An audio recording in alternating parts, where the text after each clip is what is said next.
money. Uh-huh.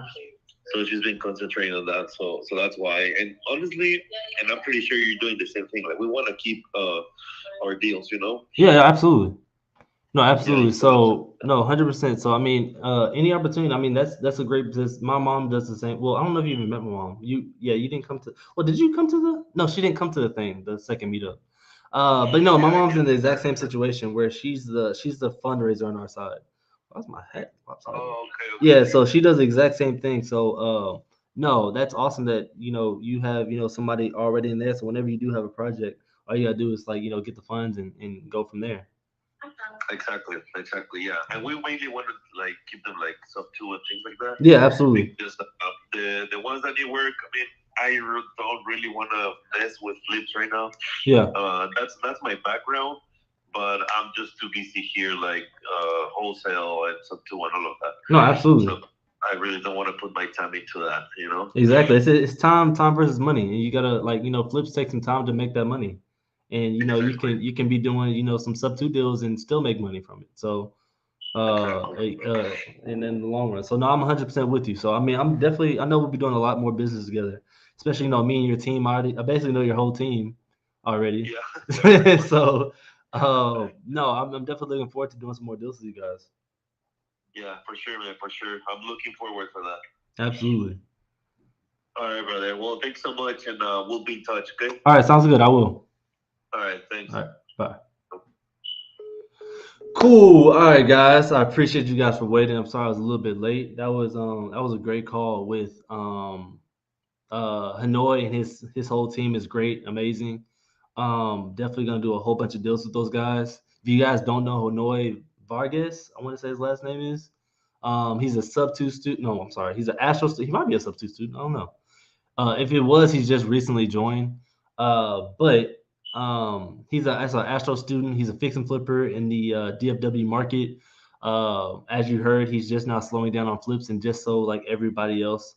I hate my camera's messed up because y'all not seeing me in HD, but it's okay. Um, but he just slowed down on flips, and just like a lot of other fix and flippers are doing, just because the market's really aggressive and the rates are really aggressive, so it's making it harder for buyers to actually qualify for mortgages right now. That's in their price range. So we just talked over. We're getting things together as far as bringing capital together to start partnering on these sub two deals and stuff like that. So that's what it's all about. I have no problem with sharing my wealth and all that kind of stuff. Like if I'm getting in a deal like free and clear, and somebody else is bringing the money, I have no problem with splitting. However, which way we need to spend it to make whoever happy. So yeah. Cool, cool, cool. So the agenda today, let me go and get my notebook. Uh, cool. So agenda today is I am going to call I wanted to run through a few things with this rat buyer. So I'm actually gonna call the rat buyer today. I'm gonna well, I may not call her because she's busy with work, and I don't wanna stop her from what she's doing. But I do have a rat buyer ready. She went through my loan officer to get qualified. She's bringing in enough income to make sure that she can make the monthly payments. She's ready to move in like next week. So that's really cool. We have to get her all set up, but to get her all set up, we have to set up a servicing company. So I wanted to do this live because I know a lot of people have questions about it. I had a question about it for a long time. It's how do you keep track of the payments and stuff like that? Like, do you make the payment? They make the payments to you? Do you make it to the their mortgage company on a sub two deal? Like, how does the whole process work? So what I'm doing is I'm using a service company. I'm using Evergreen, and I'm gonna walk through the process. I'm gonna go and give them a call. I'm gonna let them know the situation. Like, hey, I need to set up a loan servicing company for two of these properties that I have. One of them closing today. The other one we're closing next week. And I want to make sure. And I'm gonna walk you through the whole process. So you're gonna hear about it. I'm gonna ask questions. If you have any questions about any of that, please drop them in here. And if I see it, then I'll go ahead and reply to it. If I don't, then I'm sorry. But that's what we're gonna do today. Also, what else do we have planned?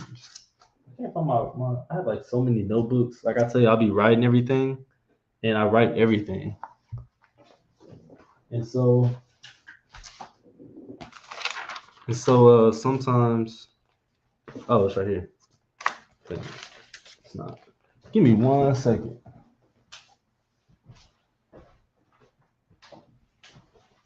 There we go. All right. So also, what are we doing today? Talk to my loan officer. I already did that this morning. I was gonna say that for you guys today. Justin, we talked to Justin about the Airbnb, Austin Airbnb. We'll go over how that's going, how I plan on structuring that deal. Actually, it's partnered with Hanoi.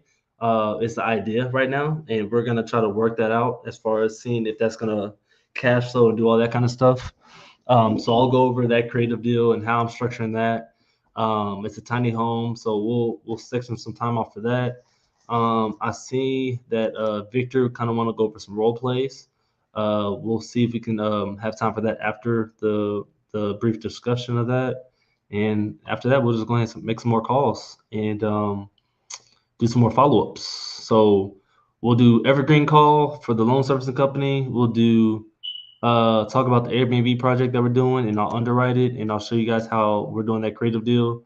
And we'll do Victor, and we'll hop on the phone with some more agents and do some follow ups and some more creative talk and lead generation for agents. Cool.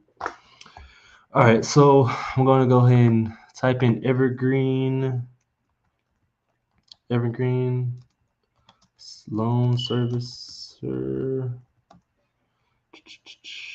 Never use these guys, so all this is gonna be brand new. So all you guys that just say like, how do you find people to service a loan? How does any of all that work? We're about to find out right now. I'm just going on their website. The website is called evergreenloans.com, and I'm just gonna call their front desk number and see how that goes. I was referred to these guys. Thank you for calling Evergreen Services. Your flexible loan specialist by Don Rich out here in the DFW area. He uses these guys to service his following loans. service options. If you wish to connect to a specific agent or extension, please press the pound sign now. If you are calling to check on the status of a new loan application, please press 1 for a loan representative. If you're a current customer calling with questions about an existing loan, please press 2. If you are a returning customer and are calling to inquire about another loan, press 3 now to be transferred to a loyalty specialist. Did you say if I was a new? If you are calling to arrange a payment on an existing loan, please press 4 now. For customer service and all other inquiries, you may press 0 now. Let's do 0 because I wasn't listening. We are experiencing an unusually high call volume. Your estimated wait time is more than 2 minutes. Oh, okay, we can do that. I'm gonna turn that down so I hear somebody. But I was referred to them by Don Rich. He's partners with a title company, and basically, when setting up servicing is basically having someone else service the loan as far as whenever that tenant or whoever is making the payments. Is making the payments. They're also the ones that's make sure the money's dispersed to the seller's bank account if they're getting money payments on their equity. They're dispersing to the utilities department, so they make sure the utilities are paid for. Dispersing to their mortgage, the seller's mortgage company, so they're getting the money. And it also will send a electronic sheet. Hello. Oh, they would also send an electronic sheet to the seller every single month, make sure and they know that the payments are taken care of. Also, what to do if you have a contingency in your contract saying that you're signing a pre-signed deed in lieu, and say if you were to default on your loan or whatever the case is for X amount of days or X amount of months, they'll also hold that. So once you do default for that certain amount of period of time, they'll also be the ones to hold that contract and send it back to the seller automatically. So that's all what the Evergreen Services kind of, from what I've heard, does. And yeah, so I'm gonna give them a shot, give them a try, and kind of go from there.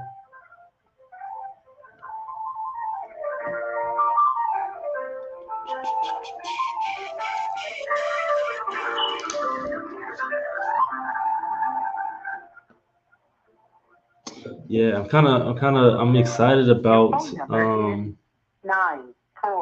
940300525. Press 1 if this is correct. Press 2 if you want us to reach you using another number. Press.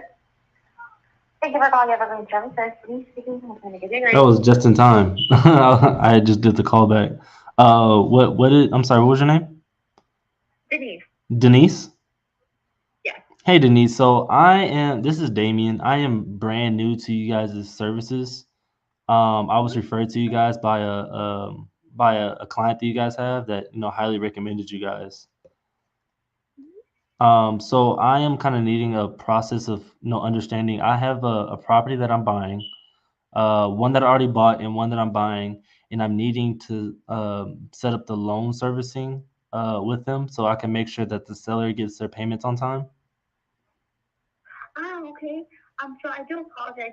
You may be trying to reach, if you're looking for some sort of home assistance, there's an Evergreen Home Loans. We're Evergreen Services. We're installment lenders, so we provide small personal loans of up to $2,000. But I think you may be trying to reach Evergreen Home Loans.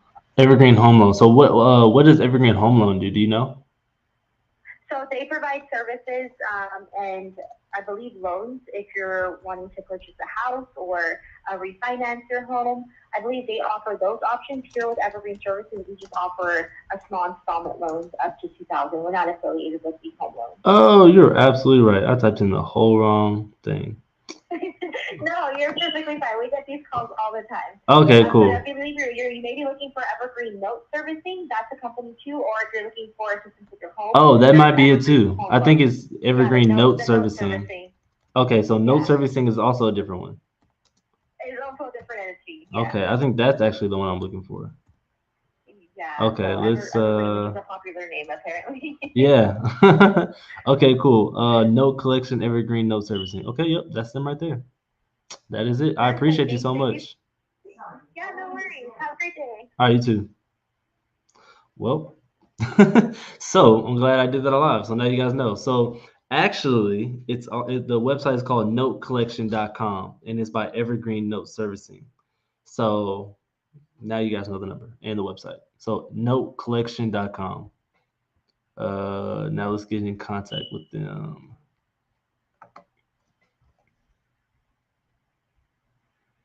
Just pull it up. All right, let's give them a call.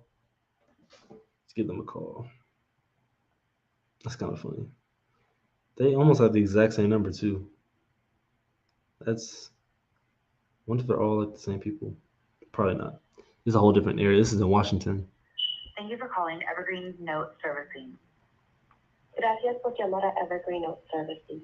Para continuar en español, presione 5. Please listen carefully as our menu options have changed. If you know the extension of the person you wish to speak to, you may dial that number at any time. For office information, including our business hours and mailing address, press 1. To make a payment with our automated phone system and to hear account information, press 2. To set up a new account or check on the status of a pending new account, press 3. To speak. All right, I'm gonna set up a new account. This call may be recorded for training and quality purposes. Damn, they didn't give me a note. They didn't give me a wait time or nothing.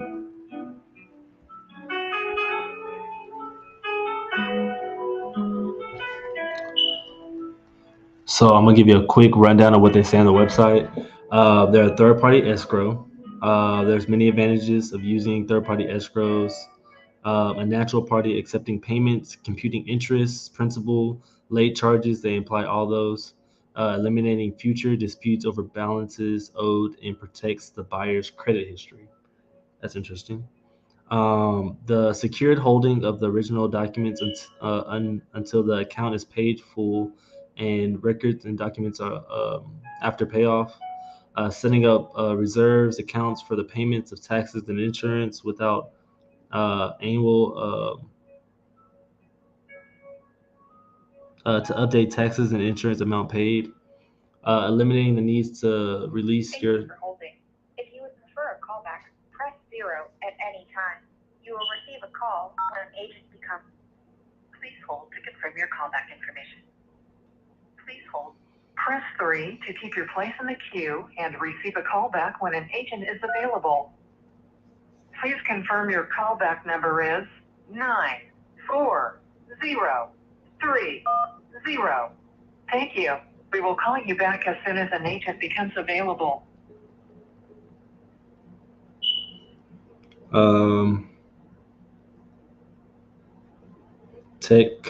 Technically, yes, but Jenny is qualified. What's up? Yes, I do more B's. More. I didn't see your text until now. I don't know if Diego's even on here. He usually is. But I do more B methods. Yeah. Cool. So they'll give me a call back. So that's a little talk about. So I guess until they call me back, I'll kind of describe that. I'll give you a brief description of the Austin property, a little bit more from what we talked about. This Austin seller is looking to sell the property at 170. They're trying to sell the property at 170. They haven't been able to sell it. He needs some money for whatever reason. Talked about that yesterday. So he's looking for $50,000 down. The wholesaler is looking for $5,000, and also closing costs is probably around. I usually put a buffer in my closing costs. So I'm putting around 3,000. 3,000 I think is pretty good for holding costs. So altogether, I need to bring to the table about 58,000. That's my entry fee, right? So it's already Airbnb. It's already on the thing already. It's already furnished. Furniture's gonna stay there. All that's gonna stay there. So it saved me a lot of money that way. So at this point, he's looking at trying to at least get 1,400 a month, as far as cash flow and stuff like that, and on top of the $50,000 down, and he's also open to managing it as well. So what I kind of figure is that at the end of the day, I need the cash flow to make sense for me to put that money towards. Whether I use private money or whatever the case is, that 1,400 a month has to go down. So what I'm thinking about is that, which I can probably show you guys, but I can tell you. Let me find the let me find the sheet that I've been working on with it, and then kind of go from there. Cool. So, I didn't even share the screen.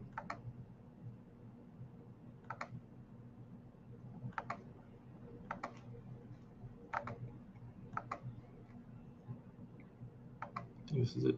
So yeah, this is kind of what I'm working on right now for it. So he's looking at 1,400 a month, and I'll do it over on this side so I don't mess up. So on the lowest end, short-term rental, it can bring in 3,000. Don't really see that happening, but that I'd rather be really conservative with it.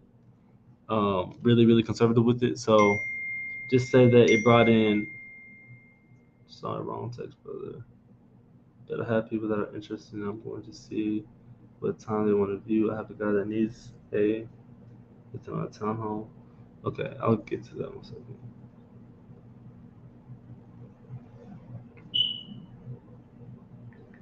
One sec. All right. So yeah, it's bringing about $3,000 a month on the low end. So let's just start with the seller. The seller's looking at 1,400 a month. And these are the things you need to do whenever you're kind of analyzing a short-term rental, mid-term rental, long-term rental, whatever the case is. You always want to run through all these numbers and all these scenarios before you actually, try to take that chance and invest it. And I'll kind of each one I go through, I'll kind of break it down and what's this for and why I'm putting these numbers in there for and all that kind of stuff. So this is cash to seller every single month. He's looking at for 1,400 a month. These are the terms that he gave me beforehand. And so 650 is for the lot rent. So lot rent includes water, electricity, all the utilities. So I'll just put utilities included.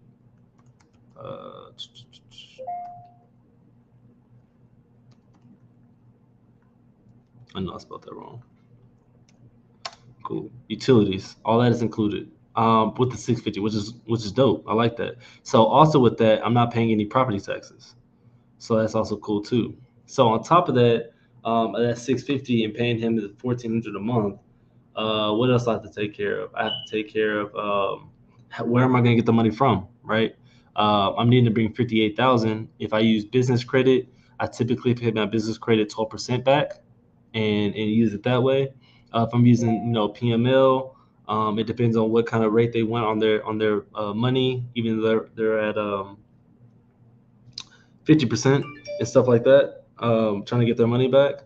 So that really depends. I'm gonna use the higher number just so ideally that's what I'm probably gonna use is private money. So 50,000. I'm probably gonna have to take out some like 6% to use it. So I'm paying it back $530 a month. Where am I getting that number? Usually whenever you're using 12%, it's easier to break down because it's just 1% each month. So you can use a calculator to do it. When it gets to 12%, it's really easy. You just use whatever number it is and just kind of knock off a couple zeros, and that's your number actually for your 12%. So I'm paying that back at 530 every single month. So I'll put this as business.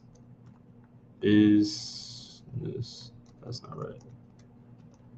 This credit. What else do I need to pay back? I'm paying back the business credit, and what else? Lot rent that month. I mean, you can already tell right here. Then I'm paying insurance, probably like 900. For 900, I looked at from where did I get that from? I got that from V Home Insurance right here. I looked it up for homes in Austin that was around that price range. If you guys want to look up insurance taxes or insurance rates, this is a good tool I've been using.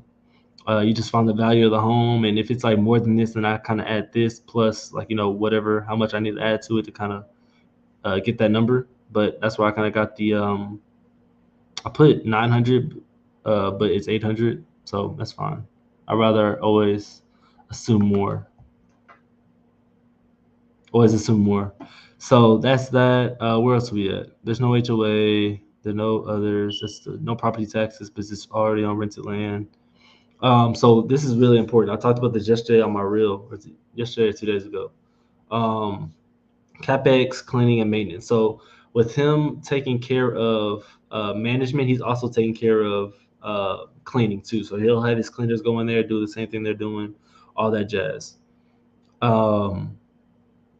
And I usually try to take care of if anything happens to the property in the future, I always want to start allocating money from the get-go, at least 5% going towards that fund. And so in my bank account, I have different buckets that every payment goes into. And I relay 5. So 5% of the payment, once it gets into relay 5% is going to go to the CapEx budget bank account. I have 15% going to the management, which he's going to manage it, and he's wanting 15%. Again, this is all the stuff he's kind of doing that he's wanting as far as the terms. It's not what I'm going to offer him. So 15% goes to property management, but if I'm self-managing it, then I'll probably put 15% inside that account, or I'll just pay myself to do it. But I always want to make sure that number's in there because at the end of the day, once I kind of build up my property and portfolio, I'm going to want to step back from always having to manage each property. So I want to make sure I have that number in there and make sure it still cash flows whenever I want to place myself. Then I can go ahead and fill somebody in, knowing that this is enough amount that they can take care of. Maybe if I give them like maybe 10 properties all at once, that gives them a whole bunch of business to kind of manage. That's what they do anyways. I can kind of get that 15% to probably 12 or maybe 10%. Since I'm giving them so much business, they're going to get money anyways. So I leave 15% in there just because I think that's a good amount to kind of start with. And plus, that's what he's asking for. And then also vacancies. So just in case, I don't have a good month that year and people aren't coming in, I want to make sure that, that compensates for, not having, the vacancy hit the number it's supposed to be. So I'm putting money aside in that vacancy bank account. So each one of these have a bank account that allocate money to each one. So just in case, all my short-term rentals are going to go all in the same bank account. So all of them will be funding money to each one of those 4 or 5 or 3 bank account. So whether one of them's not producing as much, the other properties can kind of take care of it, and so on and so forth. So as you guys can see from the bottom right here, I'm negative cash flow 400. So something has to give. So that's why I wanted to change his monthly intake as far as his what is this called? Oh, and that's not even counting everything. He's also no, I think that was counting everything. Where is this coming from? 420. I think that was. Oh, okay, yeah, that's where that's coming from. So I'll get to that in a second. I'll get to that side in a second. But on this side, that's kind of where I'm getting these numbers from. So that's everything included. So that's what I'm trying to get his numbers to try to go down and all that kind of stuff. So obviously that's not going to work. So let's go to this side. Let me see if I have any questions before I move on. All right, cool. We are good. So on this side, this is kind of what I'm thinking of as far as like I'm trying to get a return from it. So I'm trying to. He's wanting 1,400 a month, or else he's not going to do the deal at all, right? So that's what he said he wants. He wants at least 1,400 a month, or the deal's not going to work. I said okay. I mean, I see how I can get you to that 1,400 a month, but that's not going to happen. Like I need this 1,400 a month to go down. So my opinion is, how about I give you more money up front to kind of make up for that. Make up for that 1,400 a month. Because I mean, that sounds good. Would you rather have 1,400 a month going on, or would you rather have all that 1,400 a month all in one check at the beginning? So I'm thinking about, instead of giving him 50,000, give him extra 40,000 on top of that. So I already did the math on it. If you do 40,000 divided by, he's wanting a 3-year balloon on it, which I think is pretty small since the payments are a little bit smaller already, or the the sales a little bit smaller. I think it appraised for that much in 3 years. But I'm also going to have a contingency in there saying that, if it doesn't appraise for 20% of the purchase price, I'm going to add 12 months to it. I have an option to extend another 12 months to make sure I can get your money in full. So I'll put that in the contract if we end up going this way. But I'm gonna give my extra 40. So 40,000 divided by 36 months is about $1,111. And so at that point, I'm just giving him an extra. All I owe him is a little extra $300 out of the out of the cash flow. So that's a lot doable out of doing 1,400. Now if I'm taking altogether $90,000 for him, I still have to pay. Sorry, so I'm gonna do this 90.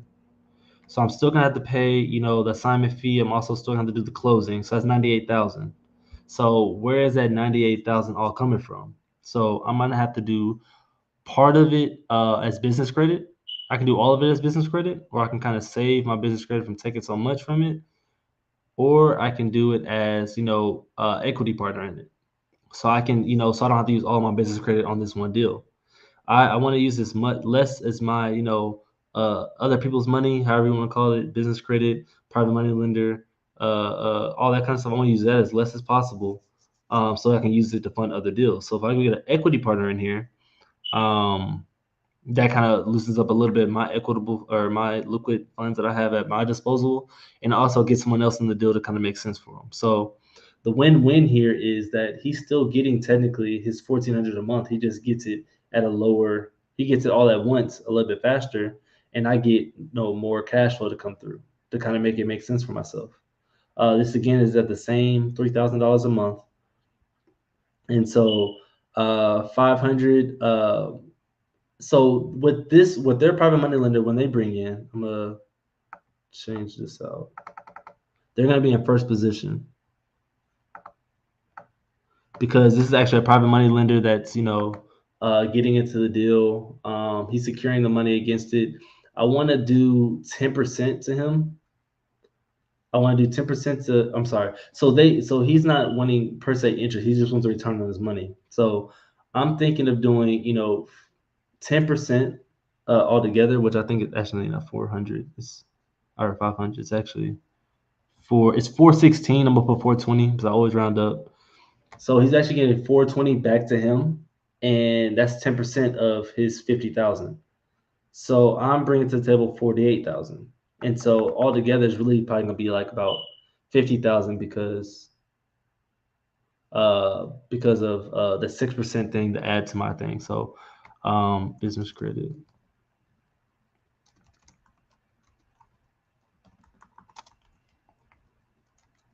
Yeah, so that business credit. So it's going to be 420 giving back to him every single month for this investment. It's also going to be the rent for the lot. The seller's getting 300. The business credit paying back is getting 12%. So they're getting 500 back because they're using about just about 50. I think it's a little bit over 50 actually, but $50,000 worth of that to pay for the deal. Still using the interest, the same thing. And so since I'm also giving him the 40,000 up front, I want him to take a lower amount on the maintenance fee or the management fee. So I'm gonna see if I can get him at 10%. And that's going to be the part that I had to really negotiate because yeah, he only wanted 50. I'm giving him 40. And the reason why I'm hoping that he will take, 10% on this is because he's in the first position of the mortgage. He's the first position debt. So if anything goes wrong and we have to liquidate, everything goes wrong, he's the first one to get paid off his money. So say that we have to refinance, he's the first one to get refinanced the money out. He's all that. So he's gonna be the person that's the head honcho on the liens. And so yeah, the reason why I'm thinking about giving him 10% is because I'm giving him so much money up front to kind of make sure he's secured and gets he's gonna get paid 1,400 for the next 3 years until we refinance him out, and then we'll be good to go to kind of move on and do whatever we need to do. So at that point, he's getting his 14 plus he's getting another 300 to, as long as he's working his thing, he can get more. But I think that's a safer investment for everybody, all the parties included, to kind of make this work out with such, 3,000 a month. This place is like right here in the heart of Austin. South Austin Wealth is going to go crazy. I'm thinking it's really going to average about 4,000, for average 4,000 a month seasonality wise. And then, on the peaks, it's going to go like 7 to 8,000. And that's going based off AirDNA. It's going based off, Data Rabu, going based off Furnish Finders, which Furnish Finders kind of wanted me to make it do it this way for 3,000. Also, this manager, the seller, he's also a super host. He already has 5-star super host ratings. So he kind of knows what he's doing. So that's the idea that I'm going to pitch to him today. Hopefully we can kind of get on a call today about it. But like I said, I have the funds. I'm gonna talk to this private money lender first before I start shooting the offer at him to make sure we're all good on that. But that's the idea that we're kind of going with on that one. And I haven't gotten a call back from these guys unless I missed it. Yeah, I didn't get a call back from them. So yeah, that's what we're doing on that one. Yeah, I wish I gave me a call back. Let's go ahead and I'm gonna text the rat buyer to see if it's a good time for them to actually let me text back Diego. Oh, shoot. So this is the closing. Can you please approve the docs for transcribing? I'm finishing the note in dot now. First payment will be in March. Hold on, let me read these emails. So we actually have a closing today. That's another thing. Closing on a property out here in Fort Worth. Let me make sure. Do you have something showing the authorized signature? Let me see if I do. So the title company is asking me for my operation agreement information for A to Z. So I'm having to send that to them, but this is like the third transaction we had to deal with them, so I don't understand. Solutions. It's like the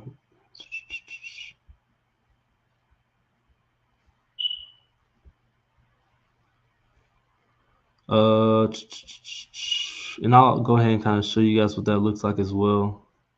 What a operation agreement looks like. Articles of organization, sorry. What the articles of organization looks like.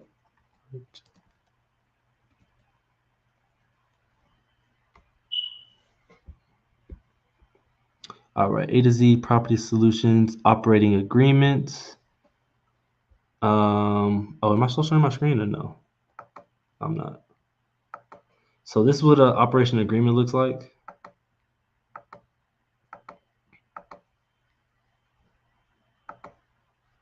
Operation agreement for A to Z Property Solutions.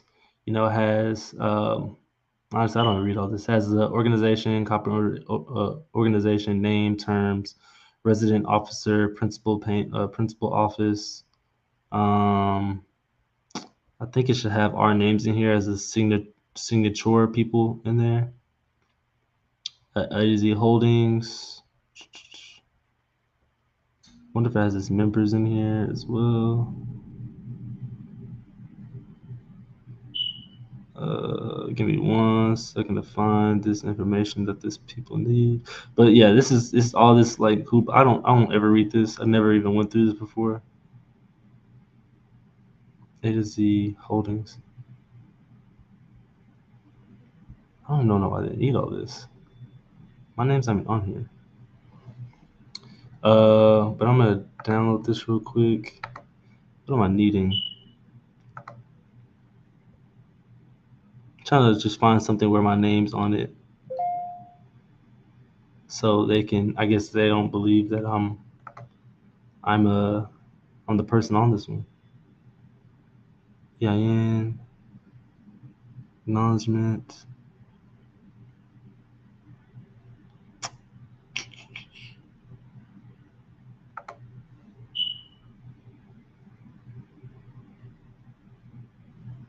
A to Z Property Solutions. Let me figure this out real quick. Make a call.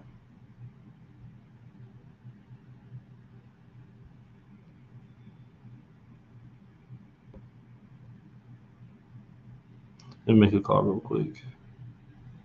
I actually needed to call her back anyways.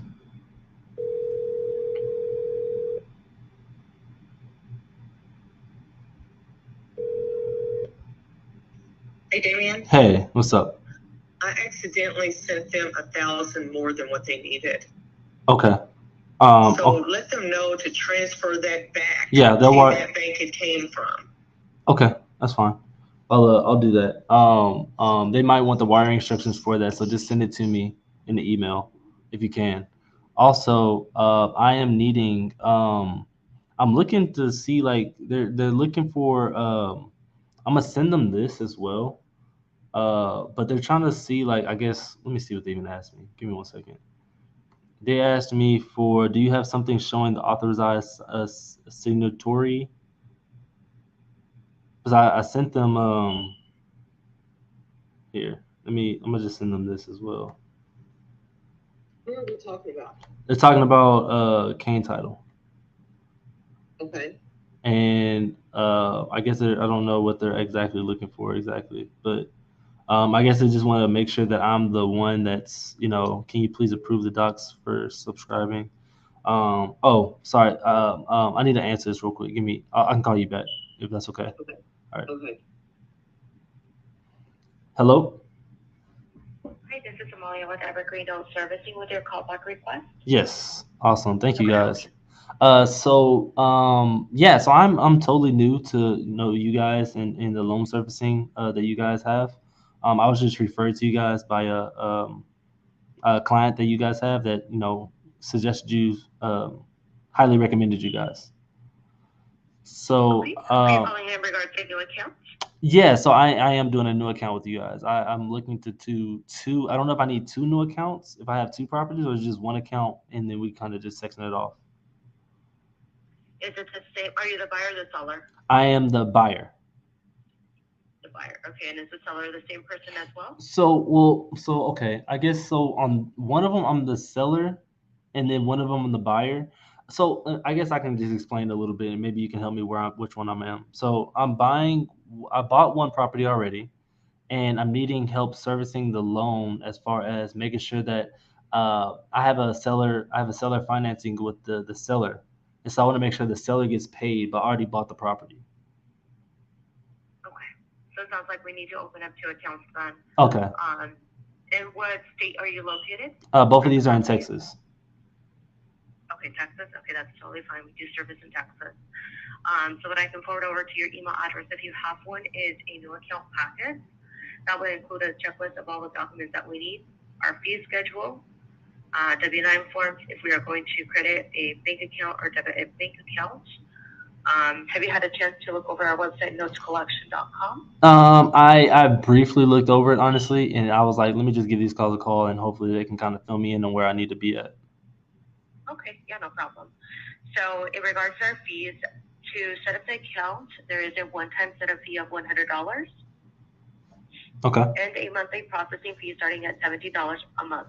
That is 17, and this is just for the payment. Okay. You do have the option for us to collect for property taxes and/or insurance as well. And if that's the case, you'll add an additional $125 to the setup of the account. To set up the full account, it's $225, and then you'll add an additional $14 to the account, to the monthly fee. So you're looking at $31 a month to service the full account.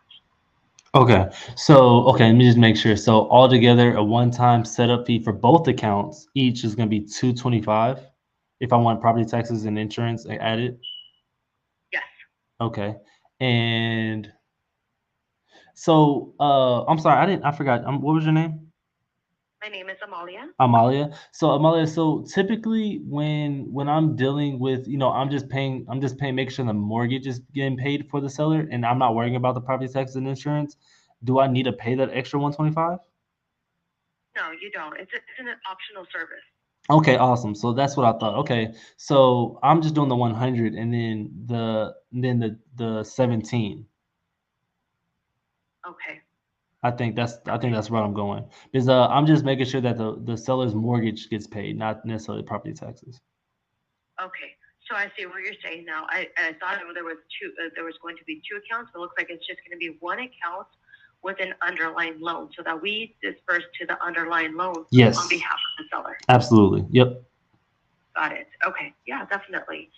So I can forward over that new account packet to you. Again, it has a checklist of all the documents that we need. And then both parties will need to fill out these documents and then submit it with the required documents. Our turnaround time for a new account to be boarded is 7 to 10 business days. Okay. So I better get on that. Yeah. Is the first payment due February 1st? Yes, it is. Okay. Yeah. Great. So do you have a email address where I can send that to? I do. Are you ready? I'm ready. All right. It says Dameon, and it's DAMEON at easy EASY the number 2 Z, and that's Z as in zebra. Investments with an S.com.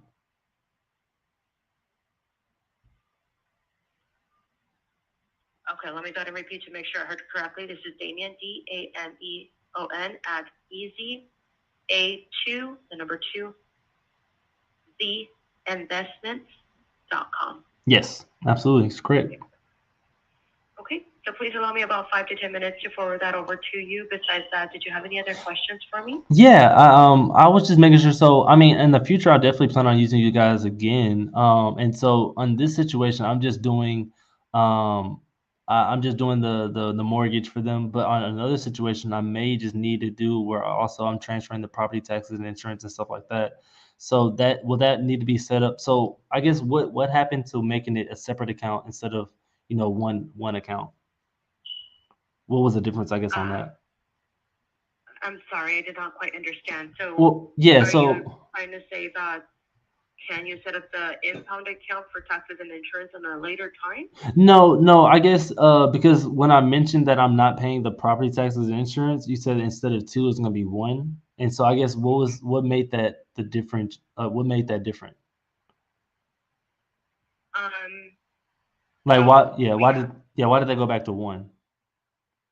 Because there is a fee to activate that impound account. Got you. Okay. So our account department has a fee to, add the account. So that is why there's that additional fee of $125 to set up the impound account, and an additional $14 a month to have us service the impound, the Okay. and or insurance. And also, is it $100 per property I'm doing it for? Yeah, so $100 for every account that is set up. Okay, cool, perfect. And then so say that I'm getting tenants in there, or transferring the deed to someone else, and then I need them to take care of it. Is there a way that I kind of like, how do I just give them the information that they're gonna need, or do I need to bring them to you and they fill out another kind of information, even if I already have you guys set up? So we have a document that we forward on to you if that's the case, and then we'll need you to fill out that document along with the other person. The other buyer or the other The tenant? other buyer. Yeah. Okay, cool. Okay, cool. That all works out. So, would I need you to send that as well? Because I'm probably gonna need both of those for both of those. So, I don't know if I tell you that now or whenever I get that person. Whenever you get that person. Okay, cool. Just because right now there is no account set up, so I can't really send you that package just yet. Got you. Perfect. Okay, cool. We're all on board then. So I will get this information you sent over done as soon as possible, and then I'll call you guys back. Do I just call back, or is it a way I can just do it through the portal? Yeah, you can give us a call, or you can email these documents back, or fax them in. Okay. However you prefer. Okay, cool. I'll go ahead and get on that. Okay, any other questions before we disconnect? No, I think you did everything. I appreciate it. You're very welcome. You take care and have a good day. You too. Thank you. Bye-bye. Bye. Cool. So that's kind of the idea of this hat is irritating me. That's kind of the idea of how that process will go. I mean, it seemed pretty straightforward as far as the information and everything that they're providing. Yeah. As far as information and everything they're providing, but yeah.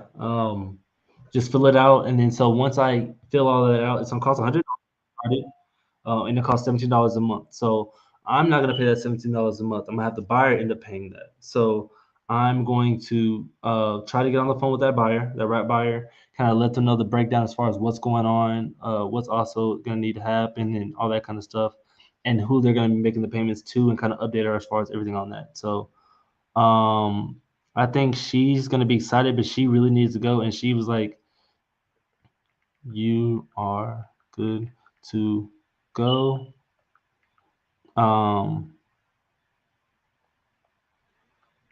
As far as being qualified. So, like I mentioned, since you would be bringing 5K down.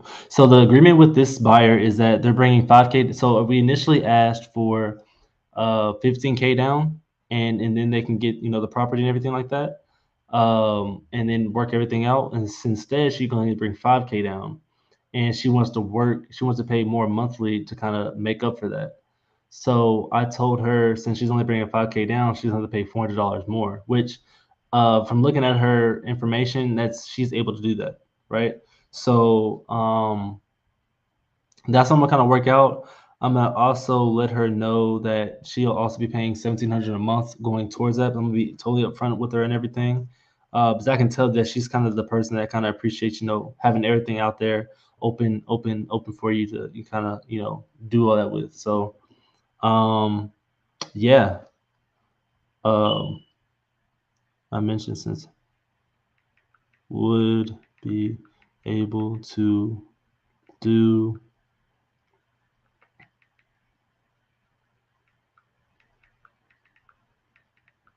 and so we're gonna do that for 2 years for her, because we kind of did a short numbers of it. So $10,000 for 2 years divided by 24 months is about a little more than $400 a month. So she's paying about that for 2 years, and then she's actually get title in her name. But I need to make sure that's legal. So if any of you guys have any pointers on there, I want to make sure that I'm doing that the right way and ethical. But that's the plan right now on how that's going to be handled. And then you will be be able to go back down to 16 a month.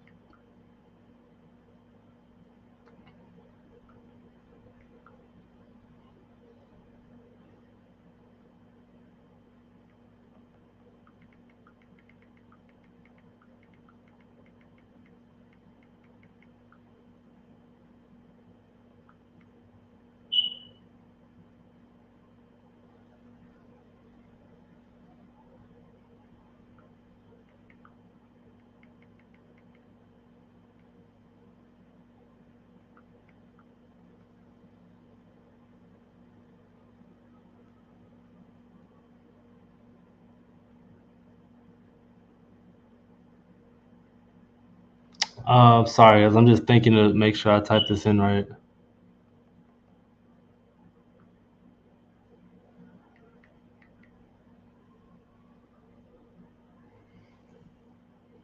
Give me 1 second to make sure I run this through.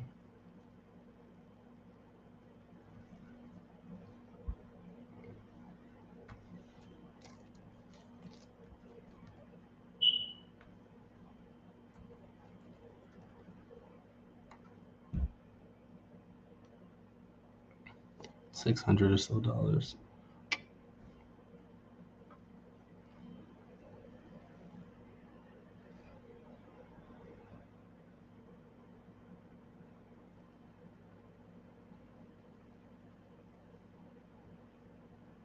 All right, cool.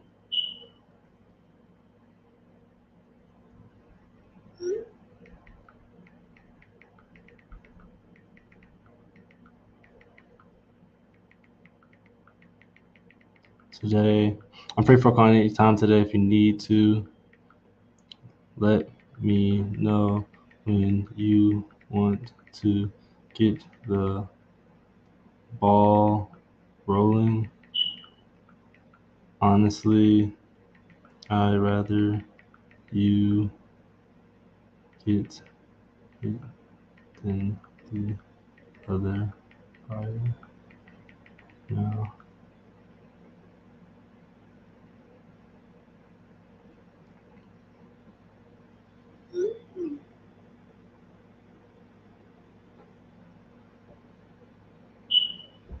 So with taxes and insurance, I would add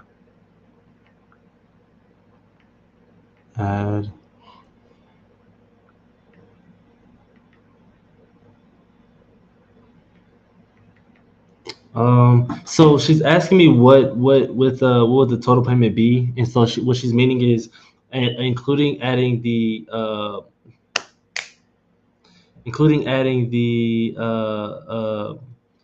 PI that we have for the 16 or 1950.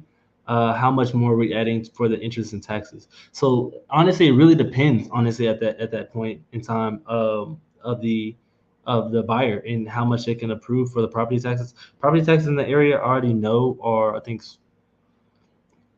52 something. Let me see if I actually have it in here. I didn't put it in here. 52.20, I think, something like that. So it's about 430 for taxes. And I can go to VHome thing, and I can actually look up what the other taxes would be for. I think it was like around 200 or so. But Texas, go to so I guess let me go ahead and show you guys do this live too, so you guys can actually see what I'm doing.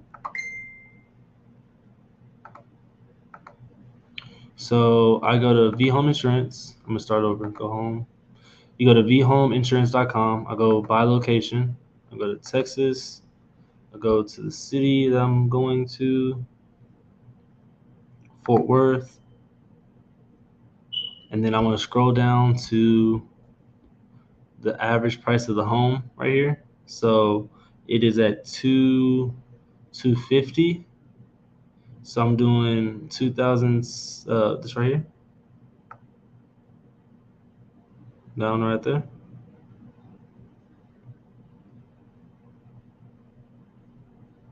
250.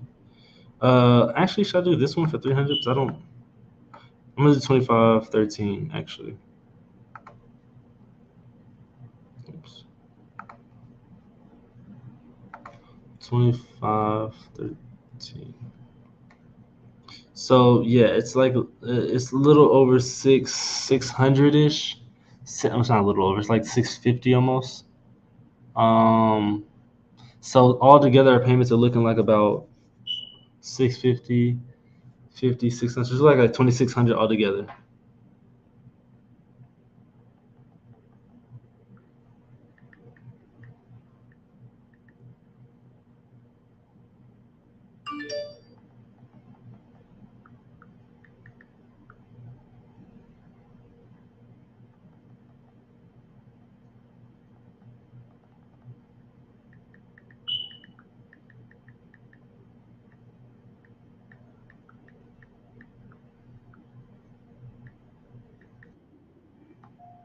$2,600.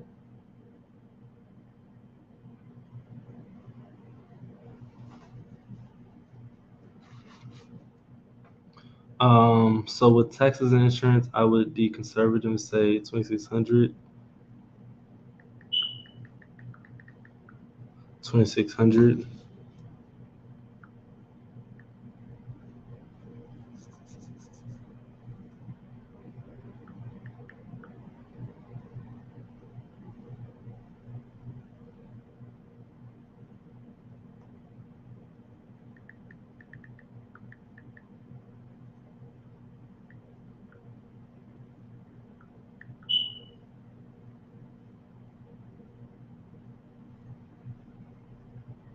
All right. So I'm letting her know that around 2,600 should be her payment. But not to quote me on that because I don't want to tell somebody one number and then it not be that.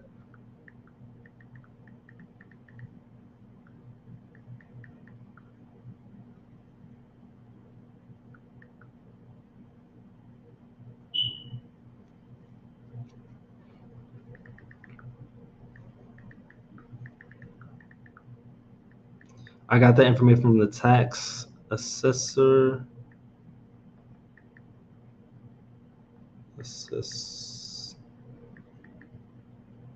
I don't know, but assessor.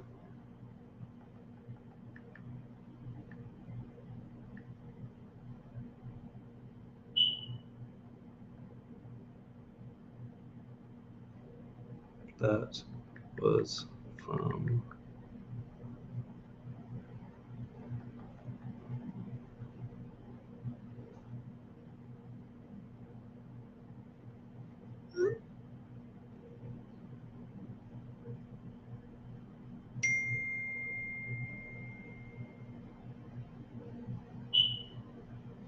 Okay. So that was that. So Tina is also a rat buyer. She's also one of my rat buyers, and she actually is looking forward to a call. So I need to figure out what her situation is, and see if we can do that because I feel like that's going to deter this other buyer, the 2,600 a month. It's going to kind of deter her from actually wanting to do this. So let's go on phone with Tina.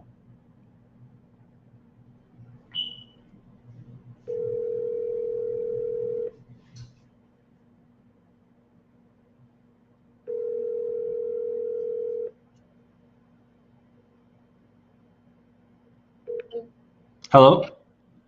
Hello. Hey, I'm so glad you texted me. Oh, no problem. I wanted to make sure that I would miss your call. No, because I've absolutely. got those 2 phone interviews today for a couple of electricians. Oh, okay, got you. No worries. Is that for where you're at right now, or is that something that you're doing? That's for my job. Oh, okay, got you. Job. Yeah, I recruit for electrical commercial contractors. Okay, got you. Okay, that's awesome. I wanted to follow up and see how everything was going. So, you say you're waiting on your payroll letter from your contract job, Yeah. and so what do you think? I guess what's the last thing they told you as far as what's gonna happen? For Yeah, because like as far as like, are they helping with the are they helping with the move in at all? My job? Yeah. Well, I know that I won't know what the amount is until tomorrow. The owner was out. He had surgery, so he was out all last week. But I believe it's last we talked. I believe it was like 3,000 that he was given to help. Okay. I don't know if that is going to change up or down. I know that that I will be getting an increase in my income also. Okay. That's going to be taking effect next month in April. In April. Okay, got you. And so, let me see. Was Manny already able to get your information, or you haven't sent it to him yet? I hadn't sent it Okay. to him yet. I didn't know if, like I said, I'm at a negative in my account as far as my bank currently. So I didn't think with that and waiting on the other pay, because my pay stubs for this job I can get offline. Okay. So I can get those. I was just waiting for the other. And I didn't know what all I needed to do. I know I talked to Michael briefly yesterday, and I think he said he was going to try to get back to me again later today. Okay. Because I know he was trying to work on, doing the purchasing or whatever through the investment group. Okay. I didn't know where everything was at. I just know I have that. I have my cutoff date. I'm actually my move out date here is the 14th. Yes. So I was just trying to do whatever I could to make sure I could get everything to the point to where Yeah, no, absolutely. I 100% understand. If it makes any sense, I'm like, I'm kind of all over the place at the moment. Yeah, no worries. So what I might do is I might give Michael a call and see where he's at with the game plan, because I was supposed to give him a call and figure out once we kind of got everything back together. I'll give him a call and see where he's at with the whole thing, and see what we can do from there. Okay. I will get. I have to get a hold of the owner of the company that I do the contracting work for, but that won't be till after 4:00 today. Okay. So I can see if he can at least get me that letter of intent or income and whatnot that you need there. Okay. I can pull my and it was 2 or 3 months of pay stubs. I couldn't remember. If you can do 3, that'd be great. But if you have 2 right now, yeah, we can work with that still. Okay, I can just pull off whatever I need. For this job, I'm paid weekly, so I'll just have to pull off a bunch of them and have them sent to my email. That way I can get them over to Manny a little easier. Yeah, absolutely, no worries. Okay. And then I guess then I will take care of getting that done. And as soon as I can get that letter from the contracting company, even if it's this evening, I'll get it over to him also. Absolutely. Okay. Absolutely, yeah. No, we can definitely do that. So yeah, I can definitely do a follow up, and yeah, I'll definitely reach out to Michael and see what's the next steps, and then I'll kind of update you on what we need to do. Okay. Okay. Okay, I so appreciate it. Absolutely, no problem. Let's do it. Thank you so much, Damien. I appreciate you giving me a call. No, absolutely. I appreciate you. Okay, we'll talk soon. Okay. Yeah, absolutely. Yeah. Okay. Thank you. All right. Bye. Bye. Okay, got you. So I got sidetracked in the conversation, but so yeah, it looks like she's not having the funds to kind of come through, but it may be that Michael, which he's another actual investor, that he has a good relationship with her, that he may vouch for her to make the down payment, make the payments along the way, stuff like that, until she gets those payments ahead of time. So that may work out. I'll probably will give him a call too after I deal with this.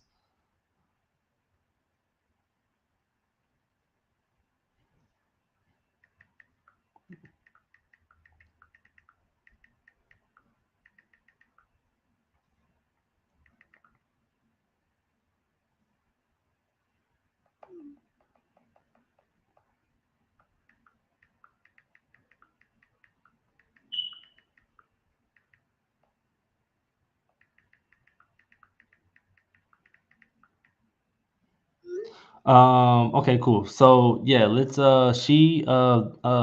Jenna, the other buyer, she actually asked me to give her a call. So we're gonna hear from her as well. So we're gonna hear about the 2600 and how we need to work that out. So here we go.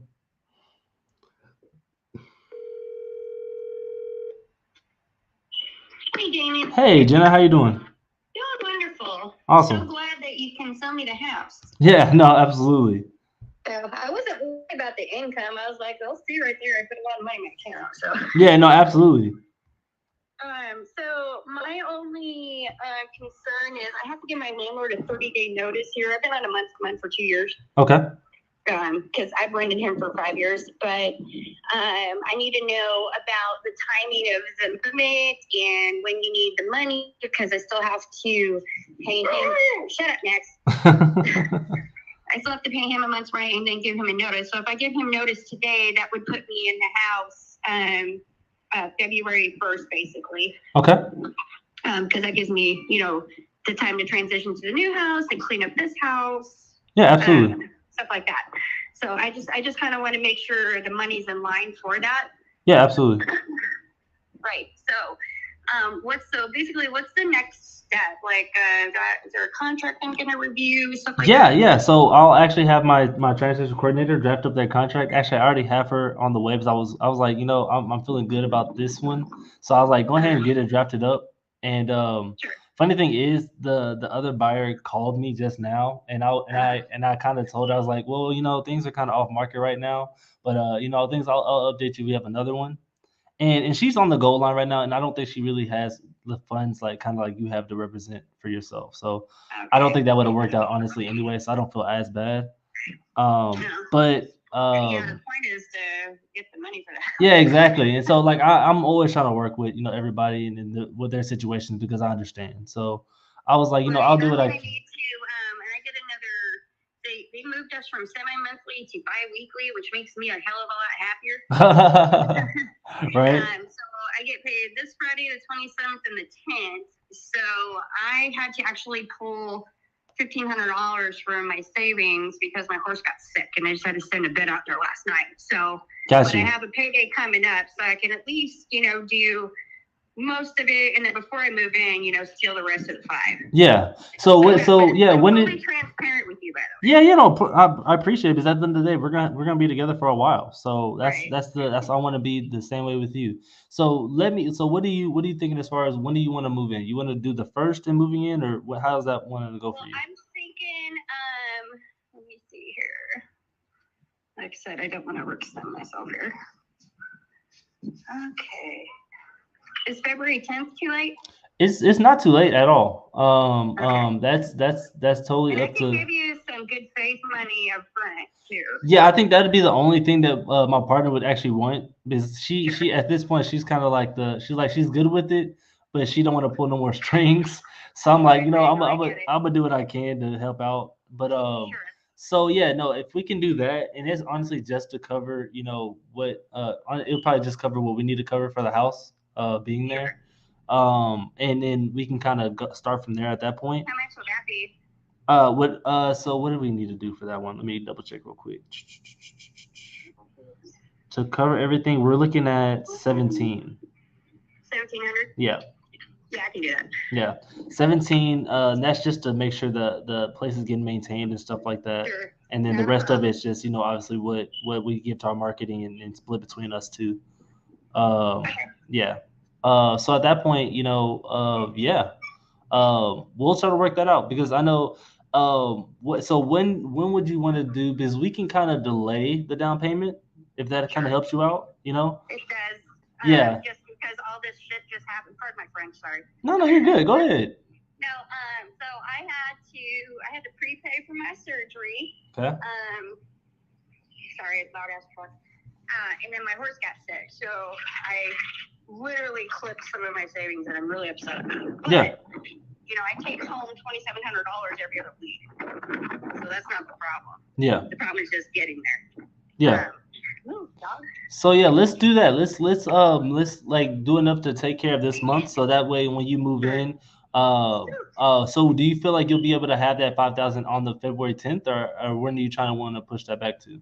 The 24th. 24th of That'll be the February. next payday after that, and that way it doesn't stress me. Okay, the 24th of February? Yes. Okay, got you.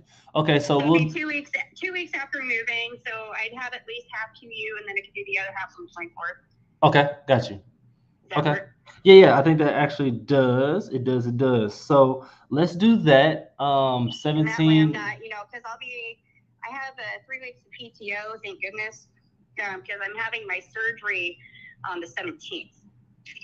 But at least it won't hinder my paydays. Yeah. Oh, what's the surgery going on? What's going on? If you don't mind me asking. You're fine. I have a big abscess in my abdomen, and Oh man. so they have to take it out and then have it biopsied and all this stuff. And they said they didn't detect any cancer cells, but they want to send it off to pathology to make sure. And just a little thorn in my side. Yeah, literally, right? But I mean, I've been walking around like it's no big deal. And they said usually people like, my situation with the size of it are just having trouble walking. And I've been out riding my bike and riding my horse and like, yeah, whatever. Yeah. Well, I mean, hopefully all that goes well. When is that supposed to happen? That's the 17th. Okay, got you. So that's what you'll be out. Okay, got you. Well, no, I definitely hope all that goes well. But it's an outpatient, so it's not a big deal. And I just have weight restrictions. Mhm. But I'm a CPA. I work in an office, so it doesn't really affect Oh, me. so I need to come to you about my taxes and get those Yeah. write-offs. Yeah. Cool. Let's do I am a that. tax planner. Okay, awesome. I'm definitely gonna get a. So I mean, I'm already holding you to that. All right. All right, cool. Sounds good. So okay, cool. So the 17th, 1700 will be on the what day? The 17th, or was that what day was that? The 10th. I'm sorry. So the 10th of February. Right. Okay, and then And then, what was- actually, I'm probably gonna give you 2,000 on the 10th. okay, and then the 5,000 is gonna be on the 24th. Let me correct this here. Yes. Okay. That's correct. And then the what was it? The last one's gonna be on and then starting March 1st, we'll start the 2,600 a month. Well, March 3rd. That's when I get paid. Okay, March 3rd. Okay, yeah. So I mean, yeah, at that point it's really gonna be I think we'll have a grace period within like I think the first 5 days. Well, I usually pay early, so I don't like having crap linger. Yeah, no, definitely. So I think the grace period gives us like 5 days. It's just hard transition because of surgery and the sick horse and whatever, but we'll be good to go. March 3rd, and then from there on the 1st. Okay, got you. So yeah, no, I think on the contract we'll just put the 1st, but then we'll have a grace period for like Sure. 5 days. Is that okay? Okay, yeah, that's normal. Okay, cool. So yeah, we'll get all that sorted out. So and then I'll have all that. I'm writing down the dates as well as far as the payment, so I can just put it all in the contract for us. Yeah, because the sooner I can see that and sign it, I'll give my landlord a notice, and then should be good to go. Okay, perfect. All right, let's do it then. Let's get the ball rolling. I'll get my TC to give it that language that we just talked about, and then we'll go from there. And that should be out to you hopefully today. And I'll make sure on it. Cool, I'm like a homeowner. Hey, you're a homeowner. All right, well, I appreciate you guys giving me a shot here. No, absolutely. I appreciate you. All right, well, look forward to hearing from you, and have a wonderful day. All right, you too. And we'll definitely stay in touch. Cool. All right. Okay, bye-bye. Bye. All right, cool. So there's my rat buyer. So there you go. Cool. Guys playing no Drake. For real, it was. Let me see. Yeah, so there's the rat buyer. And it happened. And so yeah, she's ready to go on that. I thought she was gonna trip about the 26 a month. She didn't even talk about that. She was like, yeah, I'm ready to go with it. She was more worried about just getting there on time. So we are gonna technically have to come out of pocket for February's month's rent, technically. Which I'll take care of that probably and just kind of eat that because I know it's gonna come back on the 17th or 2,000. She's gonna do 2,000, which is fine. She's gonna do 2,000 on it. I'm trying to think. Sorry. Yeah, she's gonna do 2,000 on it, which we're gonna take that and work that out, and kind of work that way with it. But uh, after the fact, on the third and so on and so forth, we'll have her paying 2,600 a month, and that's gonna allocate towards whatever we need to, and it's also gonna take care of um, the payments to the Evergreen that we talked about is also going to take care. So Evergreen was 17 a month. She's paying 1950. And then also I'm thinking the property taxes and insurance are all going to kind of run her, which is all on her. So she's not paying me the property taxes and insurance. That's going all on. She's doing that on herself, but she's going to get she's going to owe us 1950 alone, and it's going to all be serviced through the title or through the what's it called? I don't know what it's called. Through the note servicing company. So all that's gonna happen that way. Cool. So I need to get my partner to write up that agreement, which honestly I might just have a TC do it. I'm probably gonna have my TC do it, honestly. And see if I have any pushback. Actually, let me call Ann. Let me call her.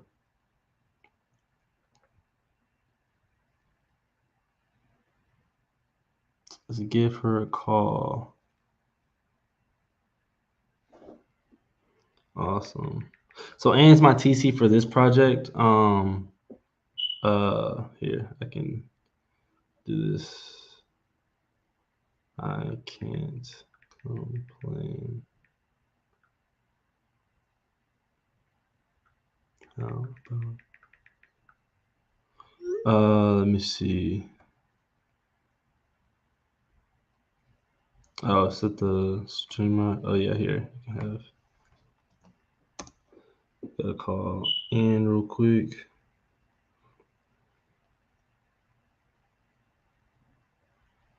As soon as I find Ann's number, she just texted me this morning. Where's her number at? There we go.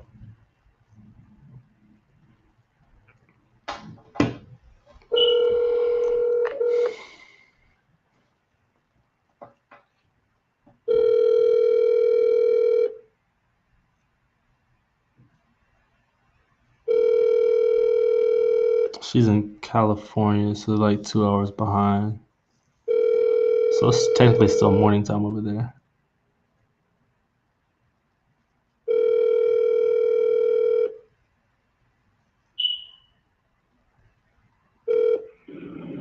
Hi, this is Ann. Please. I'm gonna tell her to give me a call. Could you give me a call when you can?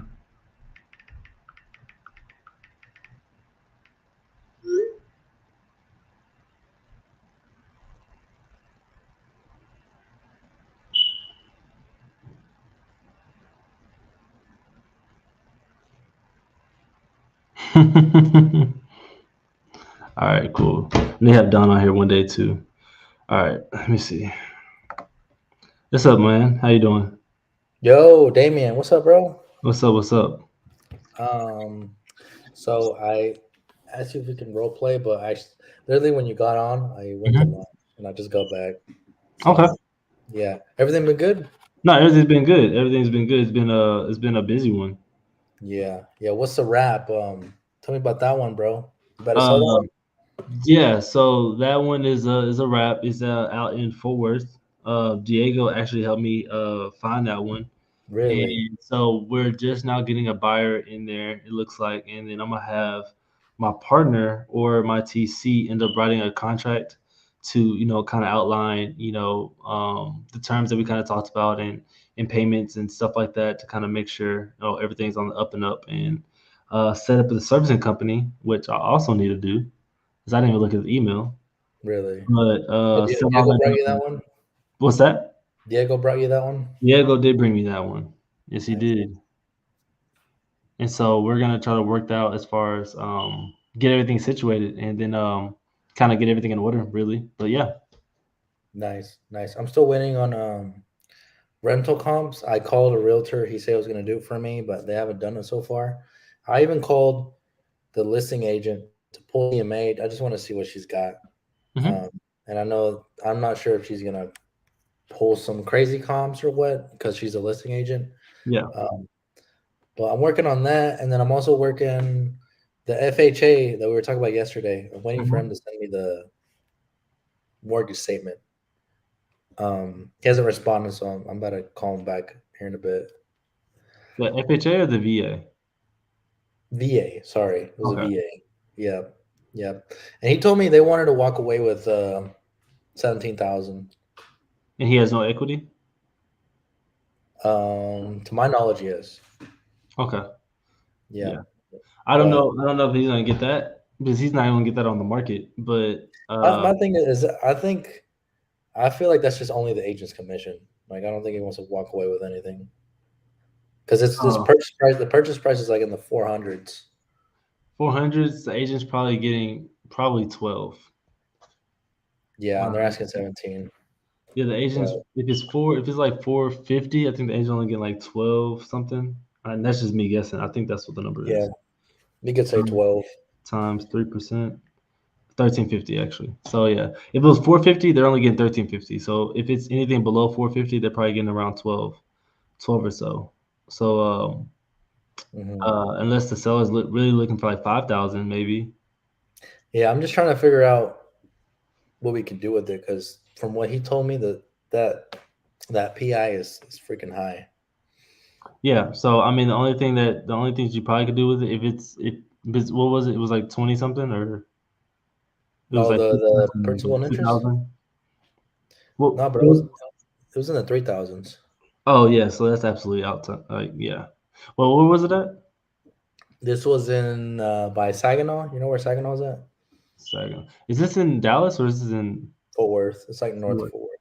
Fort Worth has, so I mean we can look at the property taxes over there actually. What was the address?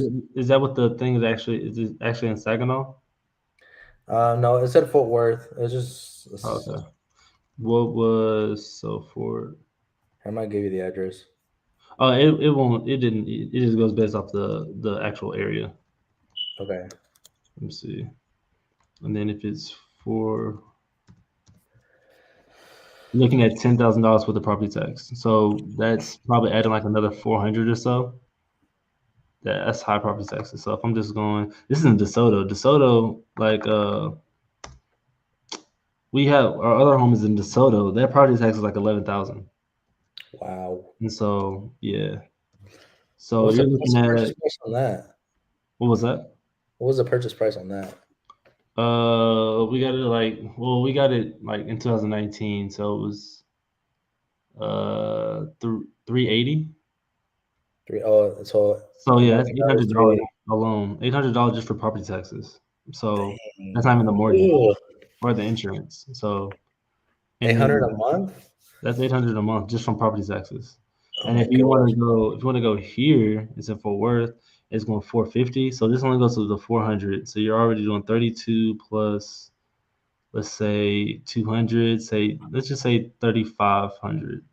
So this is what I texted him. I was like, hey, what is the monthly payment for the mortgage plus taxes, insurance? His response was, the seller, okay, blah blah blah. Payments are increasing with escrow kicking in. I believe new payment is 3,200.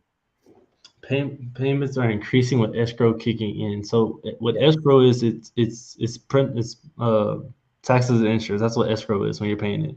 So I'm assuming they're having to pay their taxes that they're behind on, maybe, or they waited to the end of the year. Because I know some people wait till the end of the year to pay their property taxes and stuff like that. And so that way throughout the year they only pay for their mortgage. And then they just save up all that. So that may be what it is. I guess that's reason they're kicking in. So now it's 3,200 a month. And now that's how I only can assume, honestly. Okay. I'm gonna still work that one. Yeah. Yeah, I just feel like I need some role playing because I feel like I'm hitting a wall when I'm calling. Okay. All right, yeah. So what's some things you want to kind of go over, or what are you really kind of calling? Well, I'm calling stuff that, of course, that needs work. I'm also calling some turnkey stuff, but mostly, preferably, like cosmetics, kitchen, stuff like that. Um, 60 days plus on the market. My thing, I feel like I struggle just making that first cold call. Like, you want to go ahead and role play? You want to see Yeah, how? let's go ahead. Okay. Hello. Yep. Hello, how you doing? Hey, Damien. I saw that listing on 144 Main Street. Is that still available? Yeah, it is. Okay, awesome. Can you tell me a little bit about it? Yeah. So I mean, kind of what are you kind of looking to know? Are you an agent or a buyer or? Okay, so a little bit about me. I'm an investor here in DFW. I live in Oklahoma, but mainly my market is Dallas Fort Worth. I mainly like buying properties that just need work. Okay.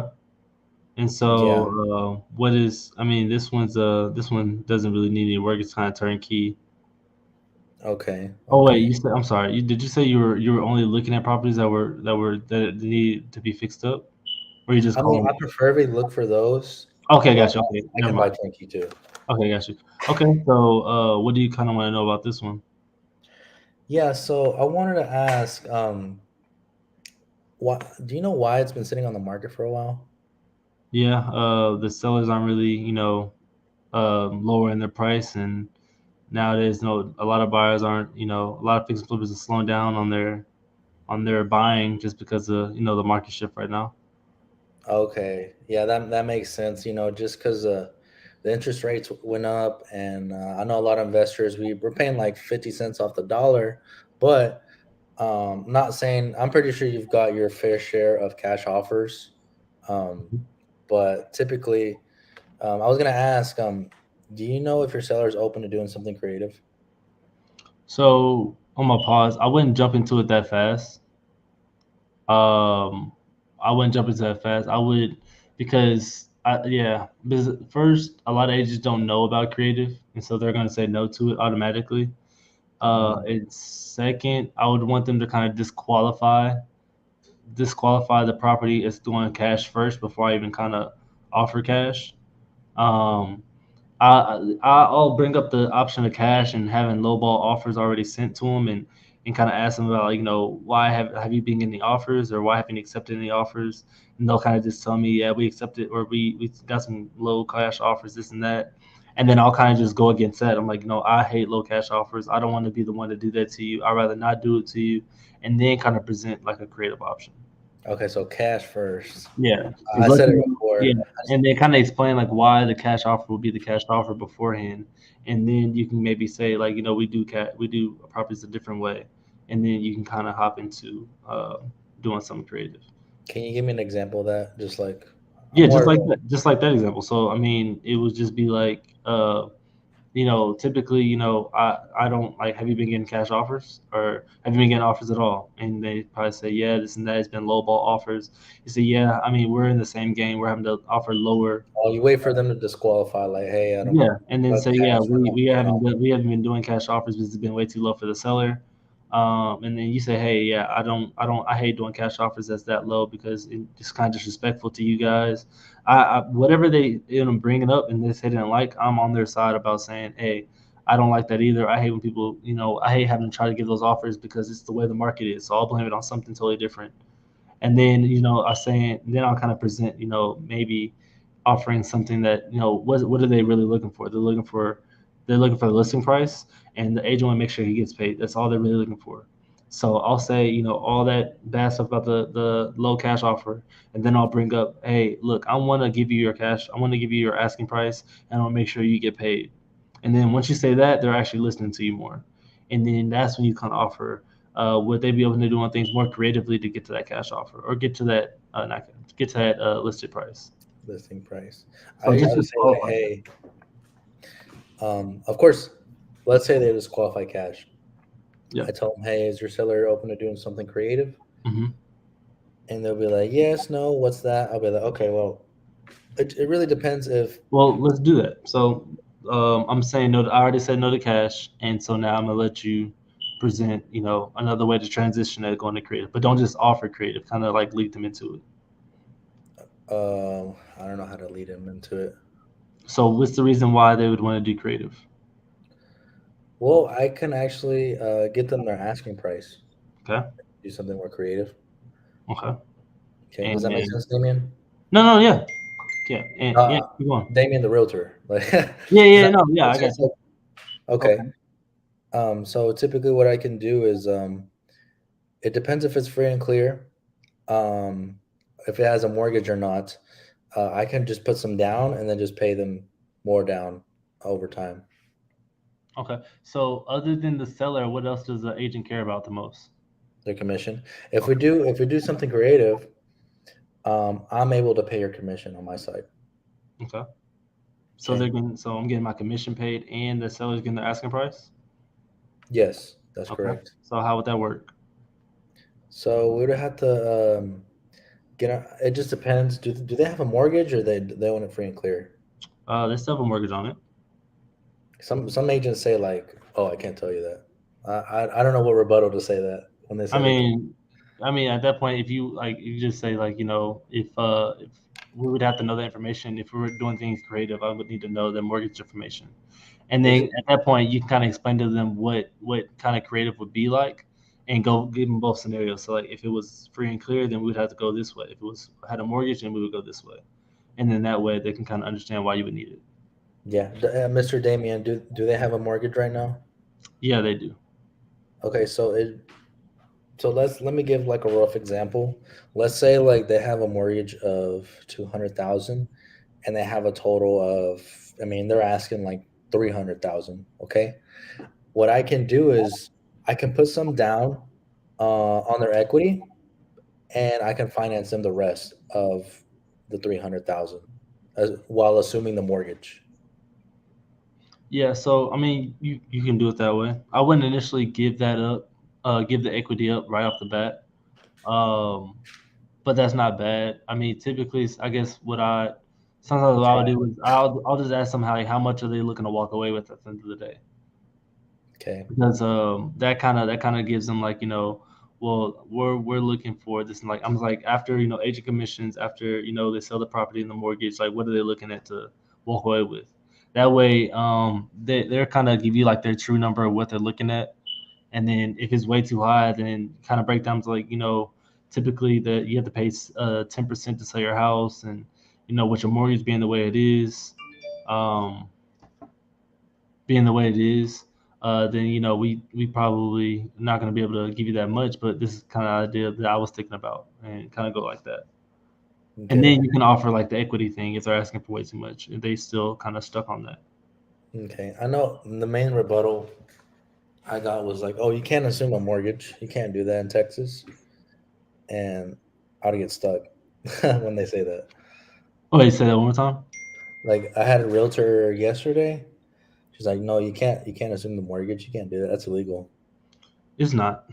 It's just I mean, I know it's not, but yeah. So it's on to the next one if they do or not. You can ask them why they think that, or you can just not waste your time and keep going to the next one. Um, yeah, I've can had I those a lot all the time too. can I role play you? I just want to know what you would say, like on the first uh, agent outreach. Would that be So, okay? on me saying no. No, like, can I role play with you? Like, what would you say on the first outreach of the listing? So like me as an investor. Yeah, like cold call, like just call them the first time. Okay. Yeah. Ring ring. Hello. Hello, who's this? Yep. This is Damien. I was calling about your listing on 123 Main Street. Oh yes. Are you looking to put an offer on it? Yeah, I definitely am. I was hoping to kind of get some more information about it. So I just know it's been on the market for a little bit, and what's kind of going on? Is something going on with the property I need to know about? Yeah, no, I mean it's been on the market for a while, and that's just because it's the market's just looking different. You Yeah, know, no, I totally I've agree. I've also had some offers. We just got some offers on it, even though it's been on the market for 140 days. Um, But yeah, if you're gonna make a low cash offer, I don't think we can. It would be a waste of our time if we kept talking. Yeah, I absolutely understand. I mean, I'm really just pricing it where I think I can really kind of cash flow at the end of the day, whether it be a flip or whether it be a rental. As long as I can make money from it, that's kind of where my offers are being. So a lot of my offers are as is kind of offers. But Yeah, I'm more than happy to kind of, I wish I can give the seller what they're looking for. yeah. Um, So a so little bit about it. yeah, It needs some cosmetics. It just needs some love. Um, you can repair the kitchen and bathroom. It's I would say the actually the seller he fixed up the bathroom, or he added another bathroom, and I'm not even sure if that's permitted, to be honest, yeah. because we had a conventional buyer and apparently that was a problem. Hmm. Um, but that's just the main thing. It just, I mean, you can buy it cash, you can just fix it up, and it's gonna be worth, I'm asking 320. If you fix it up, it'll be worth like 330 if you fix up the kitchen, bath, cosmetics, and all that stuff. Sure. Where are you getting that 330 from? Is that just from comps in the area, or is that just what you've been looking at, or? Yeah, I mean, we were trying to push for 340, but we did like a $3,000 price reduction. Or I'm sorry, a $10,000 price reduction. Hmm. That's just what I got the best house in the block, you know. Yeah. So, I mean, just between me and you, why do you think it hasn't sold yet? Well, to be honest, they're looking to cash out, Yeah. and they're just firm on the 330. The 330 or the 120? Oh, it's listed for 330. Oh, okay. So they're wanting it at retail price. Yes, of course. I'm looking for the Yeah. highest and best offer. I mean, I just got an offer and we might accept that one, but I haven't presented it to the seller yet. So it needs work done to it. It needs work, yeah. Okay. So I mean, ideally, I mean, if they're and it was kind of stopping because I mean, ideally, when we're putting in work into it, if we buy that at retail price and then put in work into it, we're gonna have to sell it higher than what we bought it at. Ideally, right? Yeah, well, I mean, honestly, this is one of the first fixer uppers I'm doing. I mainly do just nice homes that are, conventional or night or turnkey ready. It's the first time I'm selling one of these, but I think it's a good deal for 330. Yeah. So I mean, and it's at retail 330, and it needs work done to a 330. That's not gonna really leave us any room to kind of really, make anything work out, and then put a family in there in a time Yeah. period of Oh, time you where can really, you can do a burr. Actually, you can burr it, um, and still cash flow from it. I mean, you get it for 330, put and I in mean, at this point, if 20K. I'm refinancing at the rates they are now at 330, I'm not gonna have a rental at all. I'm not gonna cash flow at all. And no matter what the rental rates are, like I'm just not like if I'm doing 330 and I refinance at a 8% interest rate, even if I did put whatever money into it, like I'm gonna have to have a renter in there like 2,800 a month. And Wow. so yeah, Yeah. that's Well, that's, that's that's why I think it's better just to buy it cash and fix it up. yeah. And so with that being said, I would definitely have to do a way lower cash offer than what they have it listed at. Just to put that money in there, just to kind of get my money back out of it.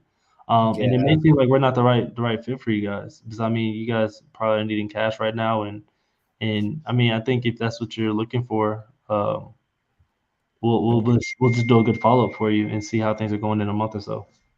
Yeah. No, I mean, we had our fair cash offers. I mean, I had people offering like in the 200s, or right under the 200s, but the seller is not willing to accept it.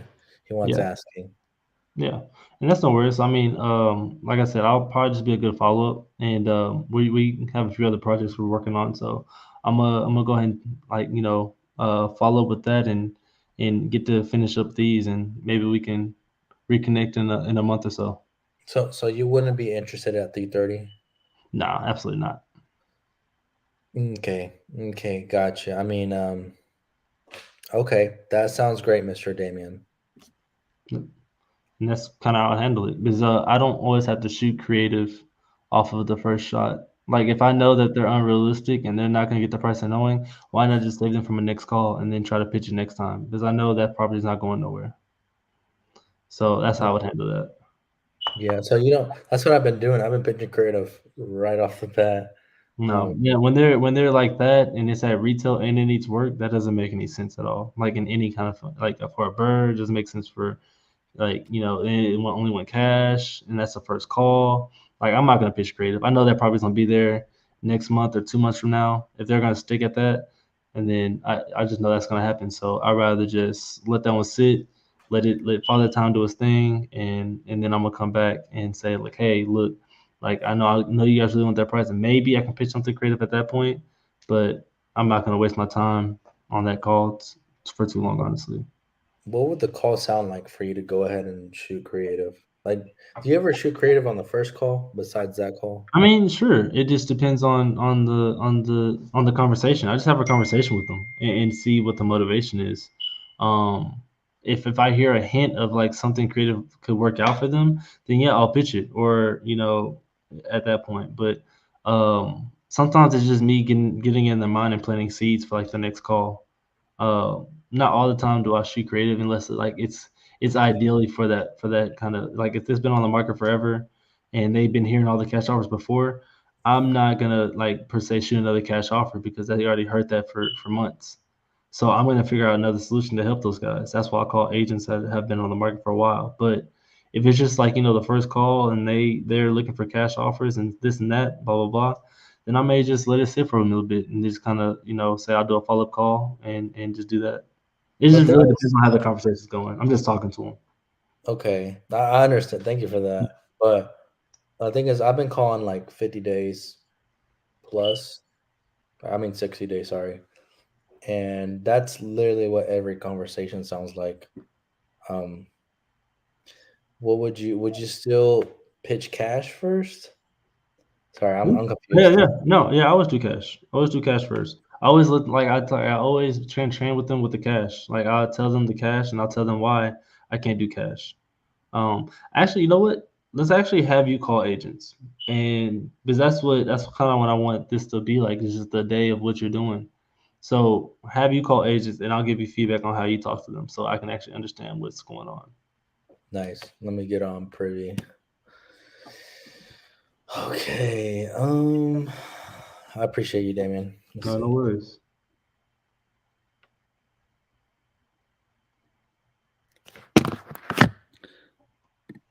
Should I screen share? I mean, you don't have to. You can just call them. Yeah, just call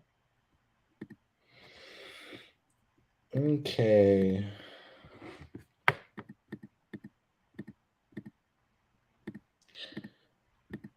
I found one. It looks clean, but see, you got wooded floors. I'm gonna give this one a shot.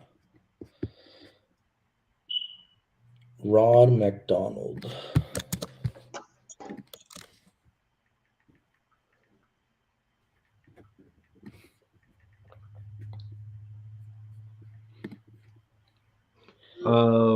And for I just sent the paste of it. Sorry. And what list are you calling? What you said 50 days and plus? Yeah, so my Privy filter is let me go back. I'd say I'm in Arlington. Okay. I really want to be in Arlington. Purchase price 280 max, 280,000. 50 days plus on the market. Okay. Let's see. Let's see. Wait.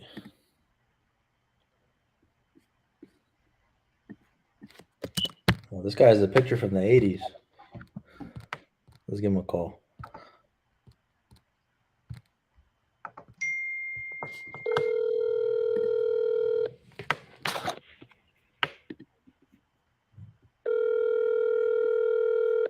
Oh, dang it. Did I just lose a listing?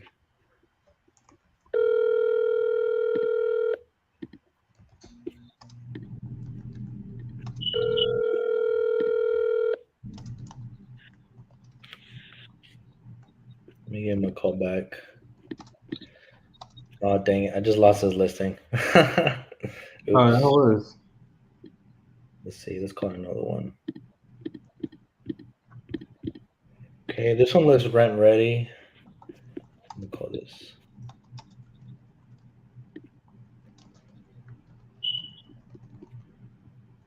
Where can you find the listing agent? Oh wait. On the I just Google them. because on Privy it says the broker's name. Yeah, I just Google the name. Okay.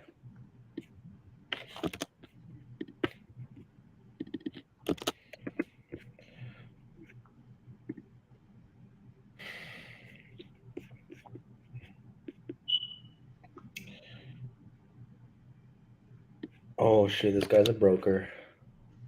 Let's have some fun.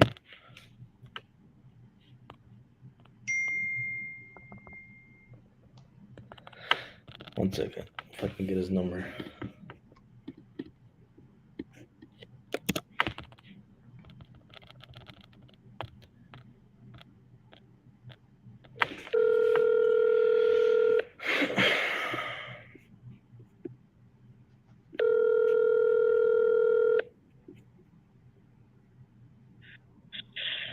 Hello, and thanks for calling. Please leave a message. I'll get back.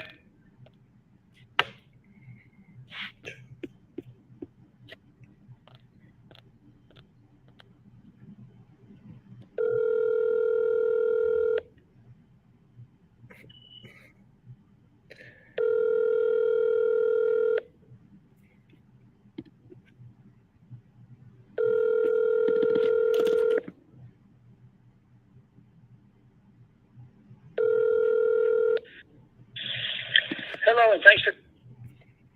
Yep, on to the next one.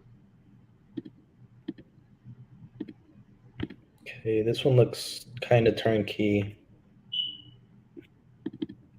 I'm still doing my call. What do you think about calling turnkey properties?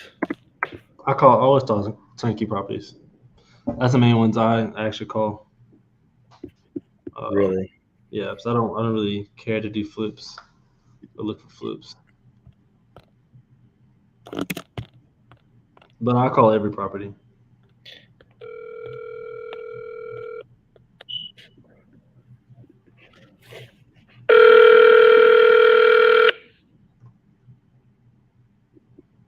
It's weird. They were picking up this morning.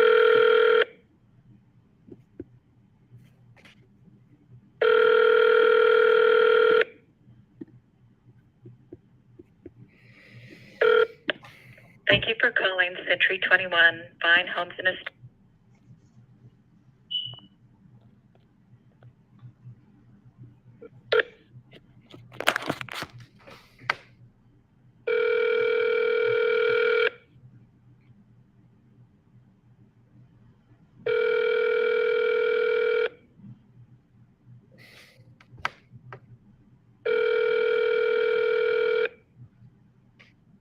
Century 21.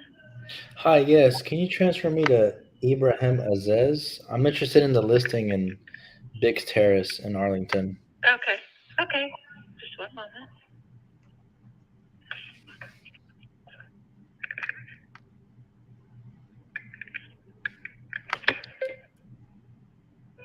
Forgot to look up his name on Google.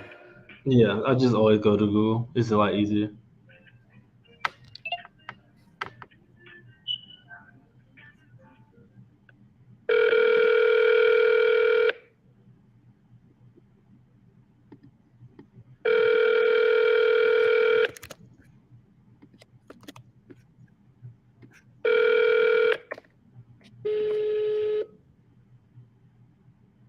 Nothing.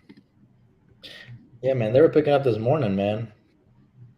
I mean, yeah, that's the name of the game. You just got to keep going for it. Let's see. I Googled his name. I'm gonna see if I can.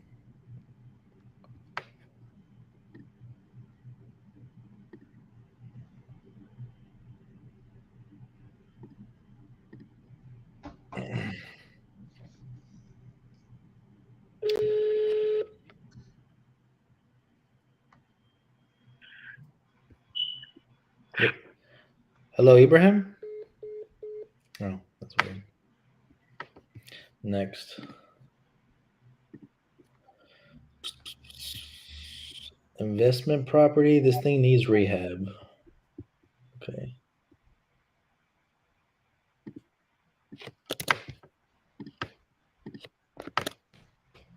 I love the agents. Okay, this one, they're going to pick up on this one. I know it, Damien. Yeah, absolutely.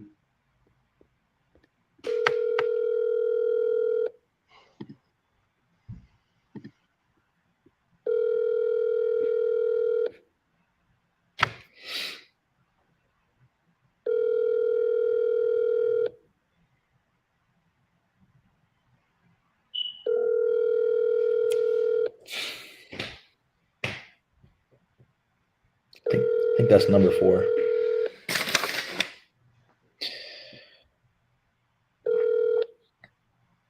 The Umail subscriber at 2.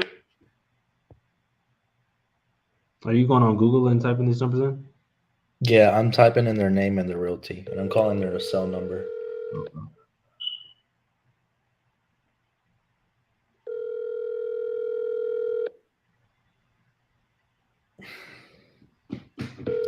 Come on.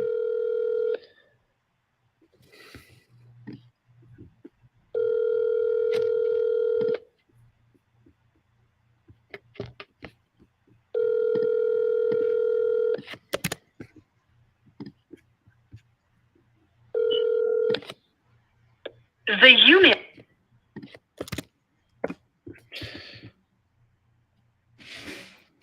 All right, next one.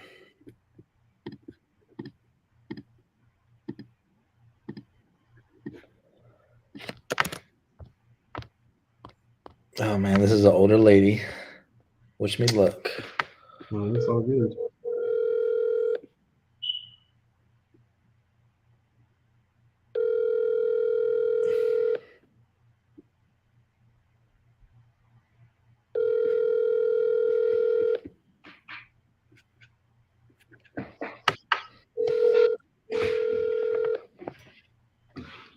Thank you for calling Sterling Real Estate and Shannon Ferry Mosier. Please.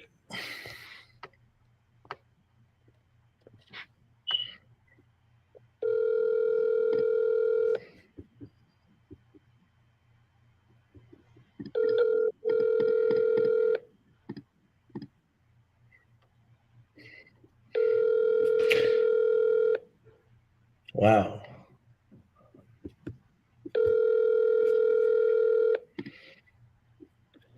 Thank you for.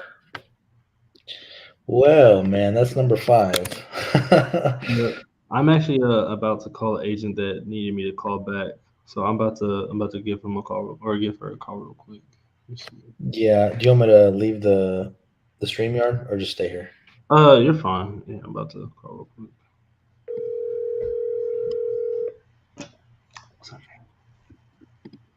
Hey, David. Hey, Marina, how you doing?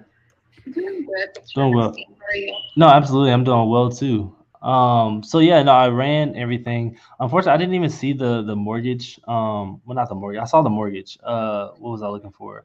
The breakdown of the interest and taxes. So I was like, but they didn't have that was a mortgage statement though, right? Yeah. Yeah. That's the only one I found. Yeah, that's no worries. I couldn't. Yeah, but usually they'll have like the interest rate on there for me and everything broken down, but that's okay. But that was awesome that you got that reinstatement letter. So that really helped out as well. So basically, what I'm going to do is I'm going to uh get with my TC to draft up a contract. So the idea close date for this one, and this one is just for me to make sure I find a buyer in time, so I'm not locked in. And I don't want to have to pay closing costs. I'd rather my buyer pay closing costs. I'm gonna get a wrap buyer to go there to live in the property, and that's kind of the plan with this one. Probably I was gonna try to turn it to a traveling nurse kind of thing, but that's gonna just take me a lot of furniture and stuff to do, and I'm not opposed to it, but it just takes longer to do all that. I think I just make it a house for a family. This is already ready to go, right? So, and it's minor repairs, and they can do that themselves, you know. Yeah. So, what I can also do for you, because what I'm open to, um, the rat buyers have to come in with a certain amount down payment to kind of make it work out. to kind of. I'm looking at maybe 10%, and I'll kind of work out the numbers and kind of let you know that too. But if you actually know somebody that can't qualify for a loan right now in that area, that's still looking to purchase a house, but they have the money for it, whether they just have bad credit right now, or I-10 worker, or self-employed, anything like that, but they can't get traditional bank loans, that's still looking to buy a home, we can still I still pay you on that too, and just pay you on top of whatever I was gonna pay you I think it was 8,000. I'll pay you on top of that. If you find that buyer for me too. Yeah, so I mean, if we can get that together and work together on that, let's do that. That can kind of speed up the process as well. As far as it won't have to take me like 30 to 35 days to close. We can close as soon as you find somebody. Okay. Okay. But how would you do that? So I'm gonna have to get with the title company and talk to them about getting the mortgage wrapped. And is this already at a title company or no? No, not yet. Okay, perfect. Are you gonna do the wraparound mortgage with an LLC? Yeah. That way it's not attached to your name. Okay. Yeah, absolutely. Yeah, so everything I buy is gonna always be through my LLC on it. And we'll try to work it that way.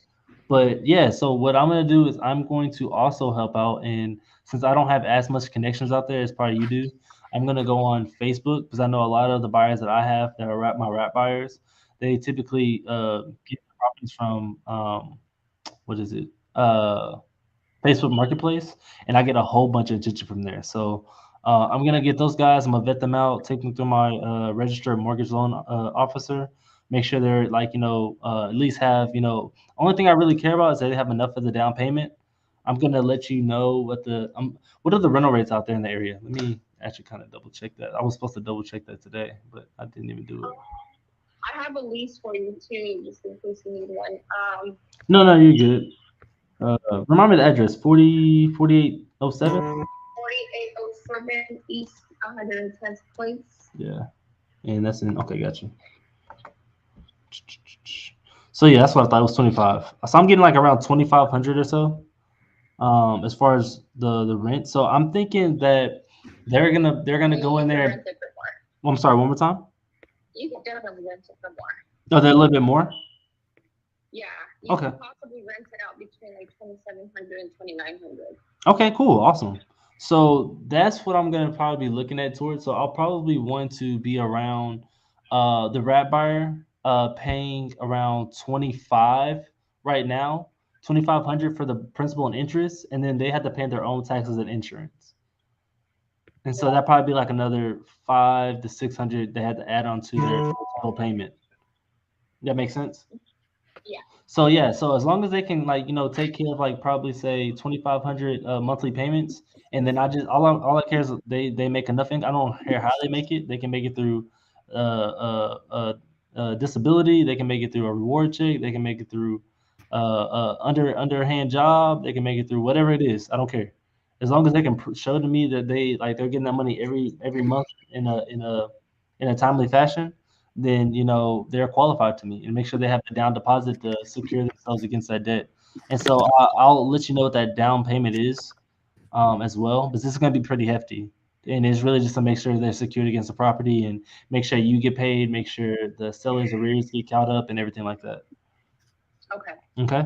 So yeah, let me I'm gonna probably email you that information, because now I do have your email and everything, and I'll probably text it to you too once I get all the numbers and figures together. Okay. Okay. Send that over to me. Let me know when you email it. Please. Absolutely. Okay, thank you. All right, no problem. All right.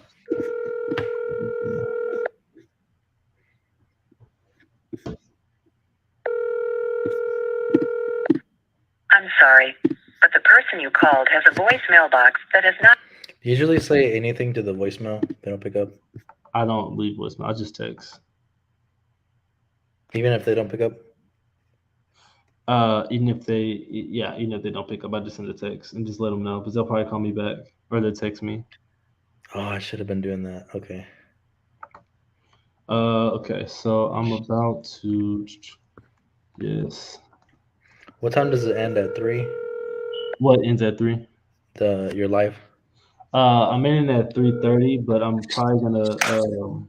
I'm probably not gonna call agent. Hi, Ashley. Sorry, did I call you at a bad time? I know you rejected my call earlier. Yeah, I was at work. I'm sorry. No, you're good. You're good. Hey, I was gonna ask, do you still have a 2812 Hector Drive in Grand Prairie? Yes, I do. Awesome. Can you tell me a little bit about it? Okay, it's having some foundation issues, so we're in the process of getting an estimate for that, and it's just a little. It just needs to be painted a little bit on the inside. Other than that, it's perfectly fine. Great property, uh, good space, nice master bedroom size.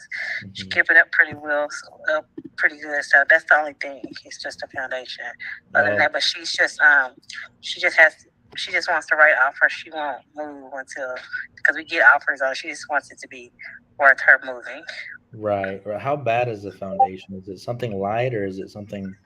He Uh, said it was going to be estimated for $5,000. oh, okay. That's not too bad. Is that the only thing that's wrong with it so far? Yeah, that's the only thing that's wrong with it so far. Yep, Yeah, it looks like a really pretty house. it really is. The rooms are spacious.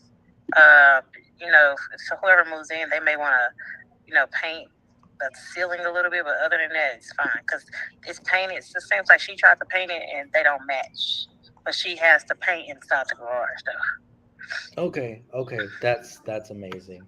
A little bit about me. I'm a local investor here in Dallas Fort Worth. Um, I'm out in Oklahoma, but Dallas is my market, pretty Oh, much. really? Okay. Yeah. But I was gonna ask. I know it's been there. I know it's been on the market for a while. I'm just curious. Do you know why it's Yeah, kind of just been sitting there? it's been sitting there because she won't sell it. We get offers on it, but Uh huh. if it's not what she's like, no, it has to be worth me moving because it's nothing wrong with the property other than foundation. Yeah. She's just like very stern on her price, and she wants it to move. So she's like, no, if it's not worth it, I'm not moving because she's cool with still living there. The only reason she was moving was because she was like, it's just her, but the house is for a family, you know.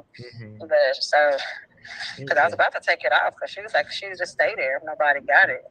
Yeah. You think will they allow conventional financing because of the is that foundation issue? Do you know? Is it what? Do you know if they'll allow any conventional financing because of that foundation issue? That should. I believe it should. Okay. Okay, gotcha. I really am looking for something for my rental portfolio, Yeah. and I'm sure she's getting some offers on it. Is there any Yeah, reason? they're just low. So the thing about it is that the offers are low, like low 300s or something. And she's like, nah, that's not worth her moving. Because she's not pressed to move. She doesn't have to move. She would just put it on the market just trying to see if it would sell. Yeah. And so Okay. now that we know about the foundation and stuff, she's like, okay, I may could talk her into going to like 333 or something like that, but if it's lower, she's been turning them down. She's like, no, it's okay. She Okay. gets offers. Okay. Yeah, I was I'll be honest. I do cash, but I know my offer was going to be low, so I don't want to waste your time. But How much was your offer? I can still run it by her. that's a good question. Let me do some due diligence on it. Okay. I mainly, like I said, I just want something for a rental, not for a flip. Right. Because flips aren't looking good right now. But But yeah, they are. Yeah. let me do some due diligence on it, and let me know if you get. Do you have any other listings I can look at? I'm not gonna see if I'm sure that I have some people in my company that have some that I can send you though. Yeah, that'll be perfect. Just Okay. you can text me on this number, Okay. and yeah, I'll take a look at this one. Okay. Awesome. Thank you. Alrighty. Bye bye. Cool. That's it. Oh, I did good. Yeah. That's, and then you'll just kind of run the numbers and kind of explain to them why you're coming at the cash offer you're going with, and then offer say we can buy properties another way where we can get to the full offer and the whole thing we kind of went over. Okay. I'll be honest. I didn't know how to end it after I said after I asked about a There's no perfect way. It was just you got what you needed out of the conversation, and the seller looks like they're stuck on that price, and all what you can do is present what offer you can kind of go with, and kind of explain to them,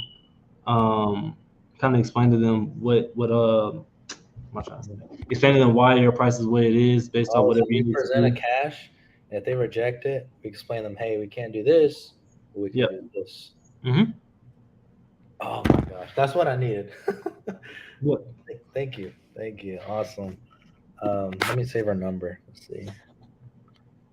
I try to be as high tone as I can with her.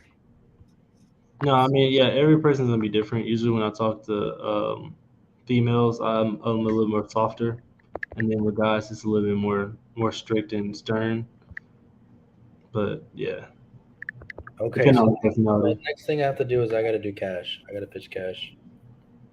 Or I I mean, got you can always go cash. Yeah, always go cash and end up the other way. So that was cool. okay. Hi, Ashley. So I would want to wholesale this thing. I've never wholesaled on market. Um, you have to tell the agent you're gonna sign it, something like that. Oh shoot, somebody's calling me. Hello, this is Victor. Hello? Yes, hello. Yes, I had a response from you. Yeah, I think I tried calling about your listing. I forgot the address. Is it the one in Brazos Boulevard? Is it Louisville or Arlington? I mean, I'll take a look at both. Honestly, text me both of your listings. I'll take a look at them both. I'm so sorry. Are you looking to buy an investment property or are you looking to buy a? Well, I'm looking to get something under my portfolio as an investment property. Oh, okay. So you're talking about Granada, right? Yeah, I mean, okay. What's the MLS number? You know what? I'm driving right now. I don't have it, but whenever I get to the office, I will send it to you. Yeah, or you can just tell me the street name. I can just look it up. Granada. 1707 Granada Drive. 5707. 1707. And then where was it? Arlington or Grand Prairie? Arlington. Arlington. Okay, I'll take a look at it and I'll give you a call if I have any questions. Okay. Okay, sure. Thank you. Thank you. Bye bye. Sorry. All right, cool. But yeah, I am about to call my partner to get this deal situated and everything, and ask him about. It was something else I need to ask him. I forgot what it was. Is it the wrap you're working on? Yeah, that and what's something that's gonna come to me. I forgot what it was. Where's it at? Is it out of state? It's in Fort Worth. Everything I do is in DFW in Texas, except for that one. But no, not about that rap. That one's in Colorado. Gotcha. Yeah, my bad. Thank you for giving me your Yeah, time. yeah. No worries. I'm sorry. I was thinking about what I was about to ask her, and I can't remember now. Think of something random, and it'll just pop back up. Yeah, I don't know what it Cheetos. was. It'll come back to me. I'm sure it will. Oh, But it'll probably come back in the conversation. What's up? You like Mr. Beast, do you? I've been watching Mr. Beast too. Oh yeah, Mr. B. That's like I get caught up watching them all the time. That's because I have a little brother. That's literally all he watches. He's 11. Oh yeah, Mr. I can see why. I mean, his stuff is addictive. It is. But do you remember what you're gonna say? No. Okay, that's right. It's gonna come to me. I don't think it was anything like that. Like I would forget, but I'll remember it. But I appreciate you, man, making the calls and keep going, man. That was 2 good calls. So I mean, you seem fine to me. Perfect. I was just I guess I was overthinking it. Can you text me your buy box just in case if I? Oh yeah, I didn't even send that to you yesterday. Yeah, no, you're good. Yeah. Okay, yeah, I'll definitely do that. Thank you, Damien. Have All right, man. No problem. All right, let me give my partner a call. Oh, I know what it was now. It was the wiring instructions. See?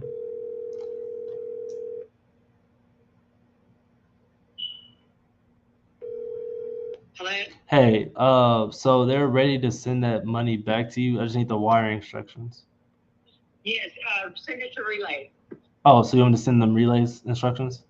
Yeah. Okay. Send it to Relay. I can just get it back to Relay. All right, cool. Then in that case, I might just have them send the other 300 to the relay.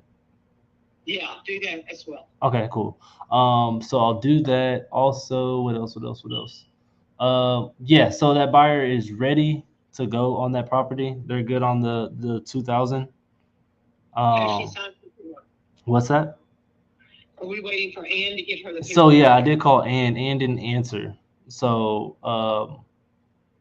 yeah, Ann didn't answer. So I may just have to follow up and call Ann back, or maybe I don't know, or just give her a text. I told her, I actually did text her. I said, give me a call whenever you have a chance. So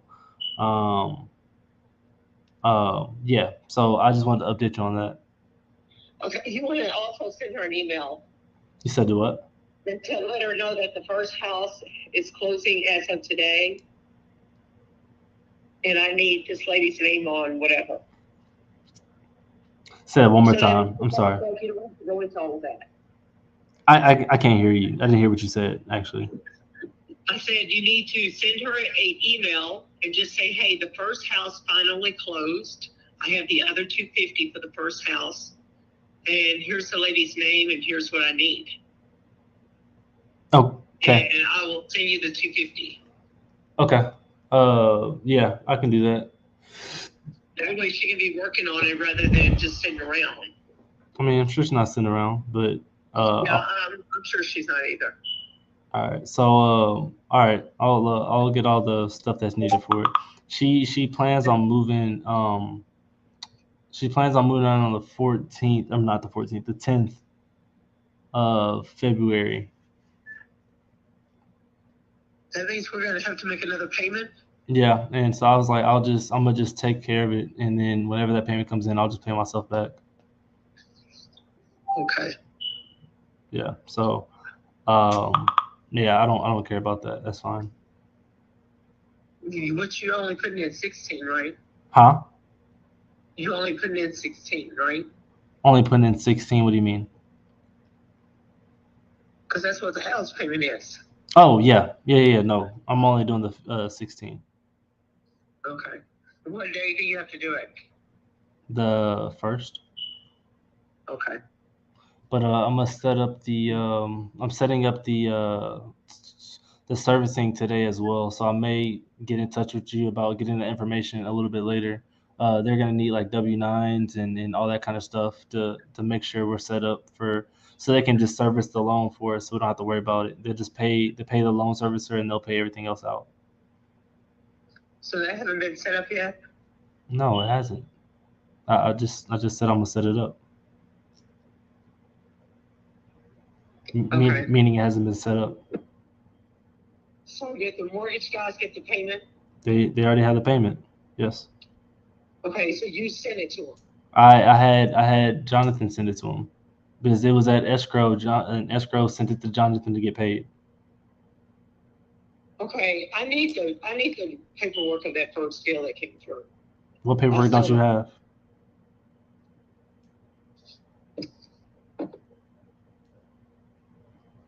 Hello? Yeah. I said what paperwork do you not have? The entire file of that Bonnie Lane. Well, that was already been sent to you. Huh? I said I know that for a fact that's already been sent to you because I sent it myself. Okay, Damian. So show me the email where you sent it to me. Okay, well I don't actually have time to do that right now. I'll just give you a quick call, so I can do that later on today.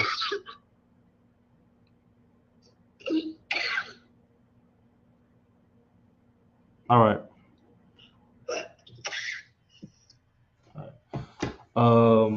So now I need to get Ann on the phone, finish off that, and go over these W9 papers for the Evergreen. So cool. So you guys know basically what the Evergreen note servicing is like, how that whole process works, the payment schedules that they go through, the difference between only paying the what is it, the $100 to start it off and the $17 for coordinating for holding the note basically. And also if you want to add property taxes and insurance and them taking care of that, it's also extra 125 plus I think they said 14. I think they said $14. So altogether it would have been like $31 a month plus the $225 startup fee, and that goes per an account. Went ahead. We talked to the rat buyer. We got a view from the rat buyer, talking about their whole situation and what's going on. So that was cool. What else did we do? Got a few agents called. Brought up another property in Colorado that was trying to do a wrap, and she's open to it. And she'll probably end up helping find the buyer. So, looking to get that contract sent over and written up. Cool. Got another one.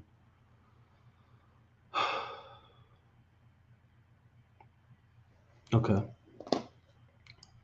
Are you free for a call? Failing down assistance killer. Let me know if the red bar goes through. Probably not right now on the Jenny one. I just have to figure it out.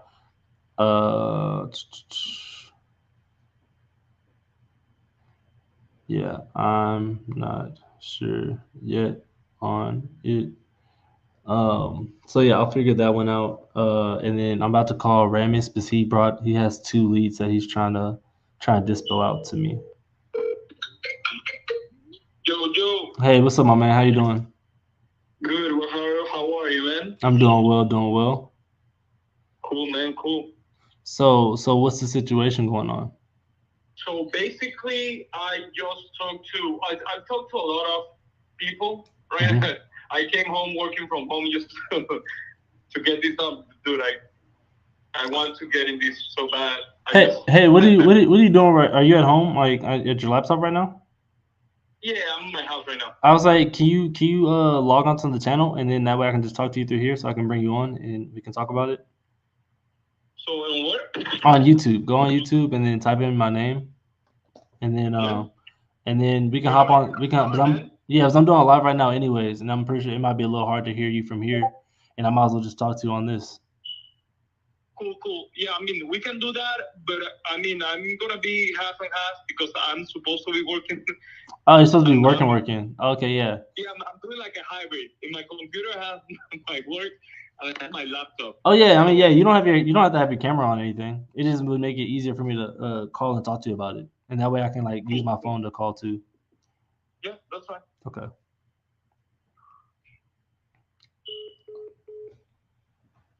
All right, cool. So he'll hop on that. So yeah, the thing is, with him, he's bringing me 2 leads, with agents that are in Austin and Killeen. Well, that's kind of the same place. So Austin and Killeen, is two properties. One of them has basically no equity. He says the house is vacant on top of that. And he gave me the address. Rents are pretty low, honestly, or they're pretty, standard of where they should be. Actually, no, they're pretty low. They're pretty low standard. So I'm gonna actually look at that property, and then when he gets on here, he'll probably tell me more about it, and then we can kind of go from there. He's texting me right now. I'm here. Okay, cool. So I'm gonna send this link to you, and then just click on this link, and you can sign in, and I'll go ahead and bring you up here real quick.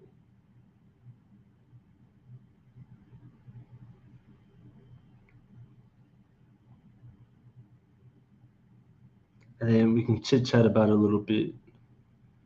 Chit chat.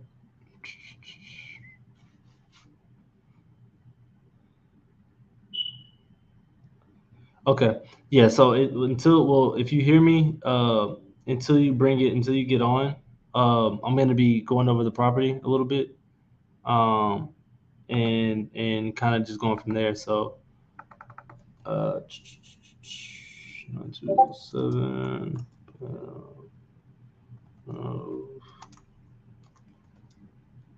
All right. So this one's a 3-2. Nice looking property. Yeah, it looks really good. No one lived there. It's been vacant, looks like, for a little bit. Cool. So they're wanting 271 on it. It's 2010 built, brand new property. No equity. They just moved to Austin. Oh, they just moved to Austin, so it's not in. Okay, got you. And now they're just trying to let go of this property, but they're not being able to sell it. Let's look at the prices. 271. Yeah, they bought it. They bought it. Actually, I didn't say they bought it last year. Why do they have no equity on it? They took out a mortgage. Yes, they did take out a mortgage. So it looks like they bought it this like literally in May. So they bought it in May, and they basically have no equity on it. So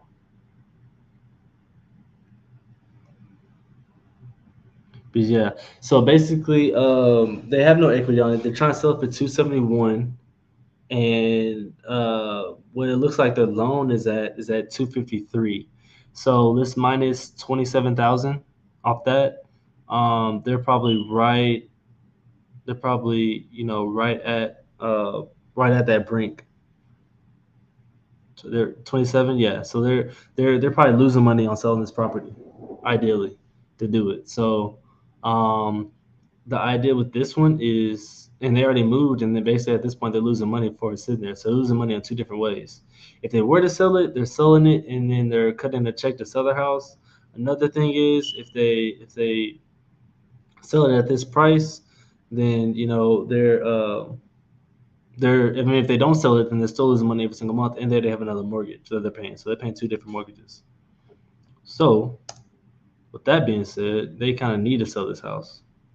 And so, let me see if he's here. No, it's not here. So he needs to sell this house. Cool. So, hopefully, he wants to offer.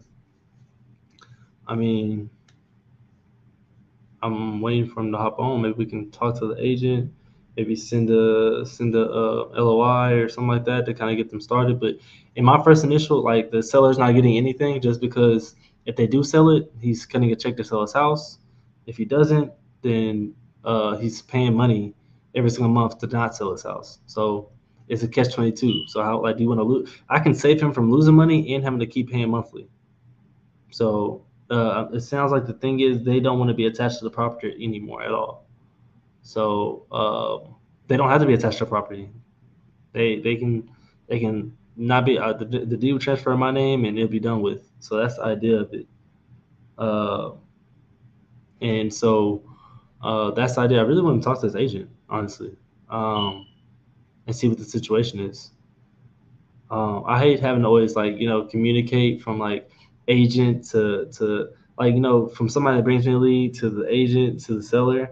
I'd rather just connect the dot or at least chop off one of the ends and just talk directly to the person closest to the seller. But you got to do what you got to do sometimes because I feel like some things may be explained a little bit differently. Or at least explain a little bit differently. So.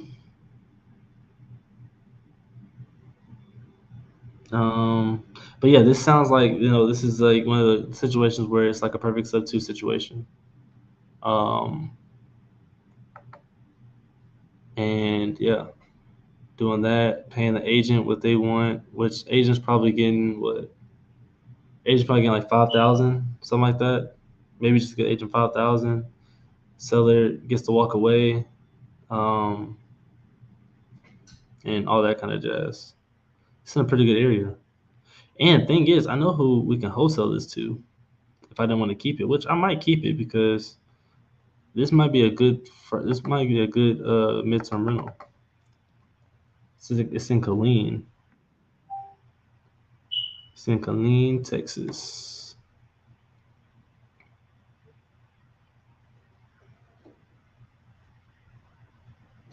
Oh, let me see. No. Wait. Here, let me call him back real quick.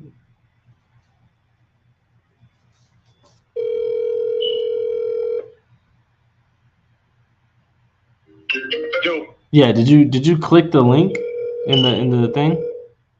What's that? Did you click the link inside the chat? Yeah, did you click the link? Yeah, but it's in my browser doesn't inside the chat. Okay. I'm not sure. I'm not sure how the process would go with you having to do it. Honestly. Um, it should be where you can just copy and paste it. Copy and paste it on there. Let me try. The browser doesn't support sharing technology, so it asked me to download Chrome. I downloaded Chrome. Now I'm here. There you go. You got it? Yeah. Okay. Let me see. And then you should pop up on the side over here.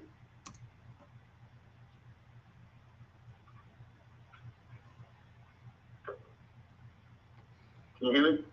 Yeah, I can hear you, but I don't see your bubble in here yet. I think it just needs to pop up for. There we go. I got it. All right, I'm about to add you here in 1 second. All right, cool. So, and give me 1 second. I'm gonna answer this question real quick. So, agent says I can't take over the payments, but the loan can be assumed. Isn't that the same thing? It's not. So, assumed means you have to give that bank your credit, your credentials, all that kind of stuff to actually. So, you're basically applying for their loan so you can get the same rate. Whenever you're taking over the payments, the loan is to stay in their name, so you don't need to provide all their credit credentials, all that kind of stuff. You're just taking over the payments. You're just making payments on their behalf. That's why I'm setting a servicing company.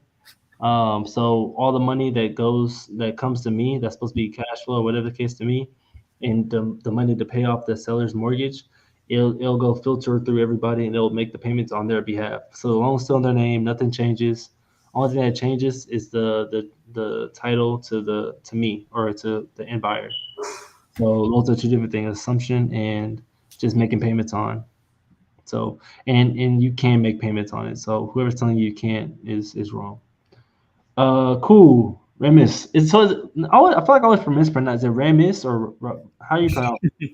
It's usually Ramis, but Ramis.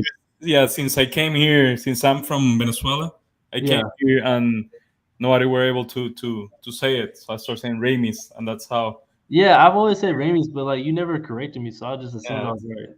That's fine, man. Okay, got you. Okay, cool. So, tell me a little bit about. I mean, from what you already kind of did, but they don't know exactly the full definition of what's going on. But you call the agent, so how are you pulling your list actually? So basically, I've been pulling list of FHA loans, the people that have been in the house for. So I started with 1 year, and since the new year started, I just decided to go. You know what? Let's go a little more. So I did it for over 2 years. Mm-hmm. And I've been pulling this with FHA loans and VA loans, that people that have been living in the house between 1 year to 2 years with FHA loans and VA loans, because that's telling me that if they've been there for that period of time and they got it for those loans that you have to put low amount of down payment, there must be something wrong with it, you know?